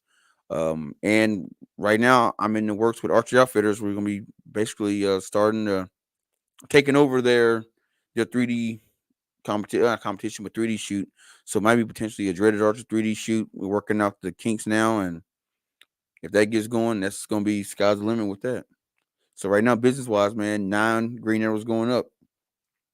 How about that, Cam? How we feeling? We still got Cam. Oh, there you go. Mike muted. Yeah, I was trying to switch the cameras back over. I got it all jacked up. It's the end of the show. We're gonna ride it out. Man, I'm gonna do mine backwards. Business wise, we on winter break, midwinter break, whatever you call it, week off. That's been cool. Just had a chance to recharge and rest and engage in life. You don't really uh, realize, or at least I wasn't working, somewhat out of town and that commute and the travel and having to prepare a schedule and a lesson plan and stuff. How much how much you sacrifice with that and how much your life goes on the back burner Monday through Friday and trying to cram everything in 2 days on the weekend, try to see everybody and do all the things you need to do. So these little breaks in between really help out. Segueing into that, talking about tack, finally, after sitting around all summer in the case, drug the bow out, went and got a target, some field points, some stuff. Found out the hard way. that it was not sized properly, which I should have known to begin with. But getting my knowledge up on the bow stuff. Got an arm slap pretty good. But Bro, hit a hit a everybody get it, bro. Every archer, when your first shot, whatever arm you holding that bow, you gonna get that if right I can here. hit that shot I hit every time, and especially on a live animal, I'll take that slap on the arm every time too. Uh, Yeah, I no, no immediately, cap. I, Yep. I immediately FaceTime Trey, and about halfway through it, I was like, "Man, my arm hurting bad. Something wrong." So, But bro, it's getting worked on now. It's getting the kinks worked out of it. So I'm excited to get that back, hopefully sooner than later, and really get to practicing. But what I really like about shooting the bow is it's quiet for the most part. That target slapped kind of in the way my neighborhood's set up. It's got a little echo to it, but I can do it in the backyard. I ain't got to drive to the range. I ain't got to worry about being open. If I want to slide out there 8:30 at night, as long as I can, got my lighting right, I can shoot a few times, and that's really what I'm trying to do is just get some repetition. And health wise, man, I'm on today's 21st, so I'm on like day 18 of this new little healthy eating portion control stuff I've been on. Cut the sodas and stuff out, and then I've got some medical stuff I'm working on too to really kind of get in shape for this attack. South Dakota, Terry Peak, that I made it barely, but I made it, and I realized, hey man, I'm 35 now. You ain't getting no younger. This stuff gonna be harder to lose. So I'm trying to get ahead of it now while I can, so I can enjoy the outdoors. And if I gotta drag a deer, however many acres away to get, if it's somewhere where I can't get the four wheel or the side by side in, or just being able to get out and experience creation and enjoy it. I'm kind of got a new hobby leased to me here the past year, and I didn't, the old saying, you don't know what you don't know. Well, I'm starting to figure it out, and it's filling a place that I had other vices in my life that weren't helpful or beneficial. And I'm not saying that this ain't more expensive, but it's definitely a healthier alternative. So for no, that, I'm grateful. And for y'all too, and Brett and David, man, if it had not been for y'all, um, y'all y'all kind of kept me motivated, kept me going in the right direction. So for that, I'll always be grateful. Podcast, no podcast. So yeah, man, I got no complaints right now. Everything is lovely. Hey, yeah, you know what? It was wild. I was talking to Rex yesterday, and we were talking about you. He's like, man, he goes, "Hey, Cam, man, that first shot." He said, "You talked to him afterwards?" I was like, "Yeah." I was like, "Bro, I'm like, let me tell you something." I was like, he he's super stoked about that first shot, even though it cost his left arm paid the price. He was super stoked. I said, "Bro," I said, "One, I said if he have some bomb ass shots that attack, it's gonna light a fire under his ass." I said, "But the first time he pulled back on a deer and that arrow hit that joker, I said, bro, we're gonna create a monster. That's somebody's gonna love that shit, man." And he was like, "Bro, it's going, bro. I'm telling you now from experience. The first time you pull back on a deer, it ain't like no feeling you've ever felt before. Oh I'm man, telling you, bro. I can only imagine. Me and Brett was sitting. He went and sat with me this season, and this little buck come through. It was a legal deer, but he thought he was King Dingling that day, and he was walking up, and he's smelling around, and he knew we was there. He just couldn't find us. But that was the first time I got that close to one and see them how they puff up and their hair's all standing up like a house cat that's pissed off. And I was like, "Ooh, you better not do this shit next year. I'm gonna tear your ass up when I see you." I'm telling you, man. I'm telling you, man. Bro, bro, even like it wasn't archery, but watching Nick shoot his first deer, bro, that was epic, bro. And I think what made it even more epic was that way it all played out. But hey, hey, man. it's a little different. Even my first shot, even my first time drawing back with my bow on a deer. I mean, I didn't even kill it. I hit it, I didn't kill it, but it just, I don't know. I be shaking. I ain't gonna lie. I be shaking with the rifle too. Yeah. I be shaking Yeah. like a stripper in church. I'm shaking. But with that bow and you standing up too, like that's what really put it. That's what really You put a whole new. your legs get weak. That's Hey, put a to whole be new level. honest, the day I stop shaking is the day I don't want to do it no more. Yep. Nah, for real, for Yep. real. Bro, I'm telling you, when I talked to Derek Wolf, and he said that he goes, bro, I sacked Tom Brady in the AFC Championship game. He goes, when I put my first elk down, it was nothing like it, man. He goes, I played in front of 100,000, 300,000 people, and ain't no feeling like putting an elk down, putting anything down. It's just it take you back to your roots, man. Like it activate some kind of ancestral DNA. Like, bro, like my ancestors from back in the day was doing this shit. Now I'm doing it. I got something more powerful than they got, but shit, the Nah, feeling's still the same. nah, for real. Yeah, man. I be loving it. I be loving it. But for myself, man, personally, man, I can't complain right now. I've actually fallen into um one of the best positions I could have ever uh thought it was gonna play out with this media shit. Um, I could have never thought I'd be in this position I'm in right now. No doubt. So personally, man, I can't complain.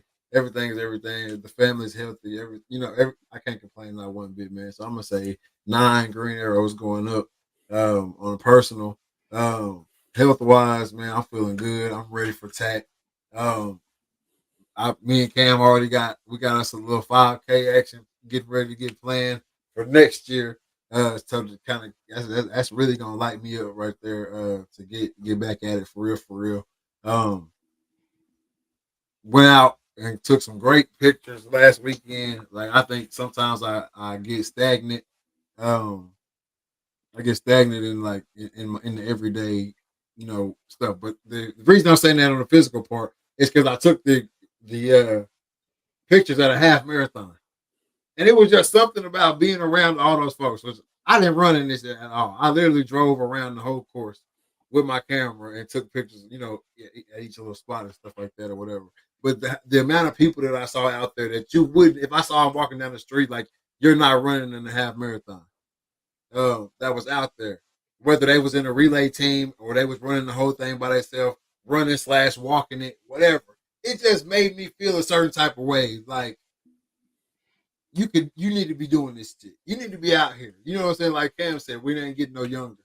So like, yeah, you need to be out here doing this. So I'm all in on that.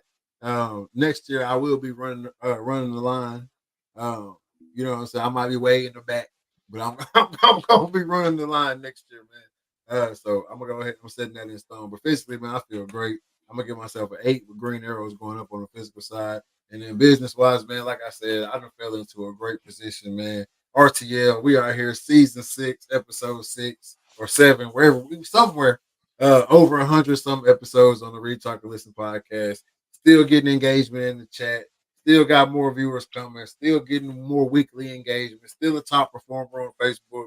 I mean, I can't complain really at all with anything right now, man. So business wise, hey, tech coming up, so hella content about to flood the internet, man.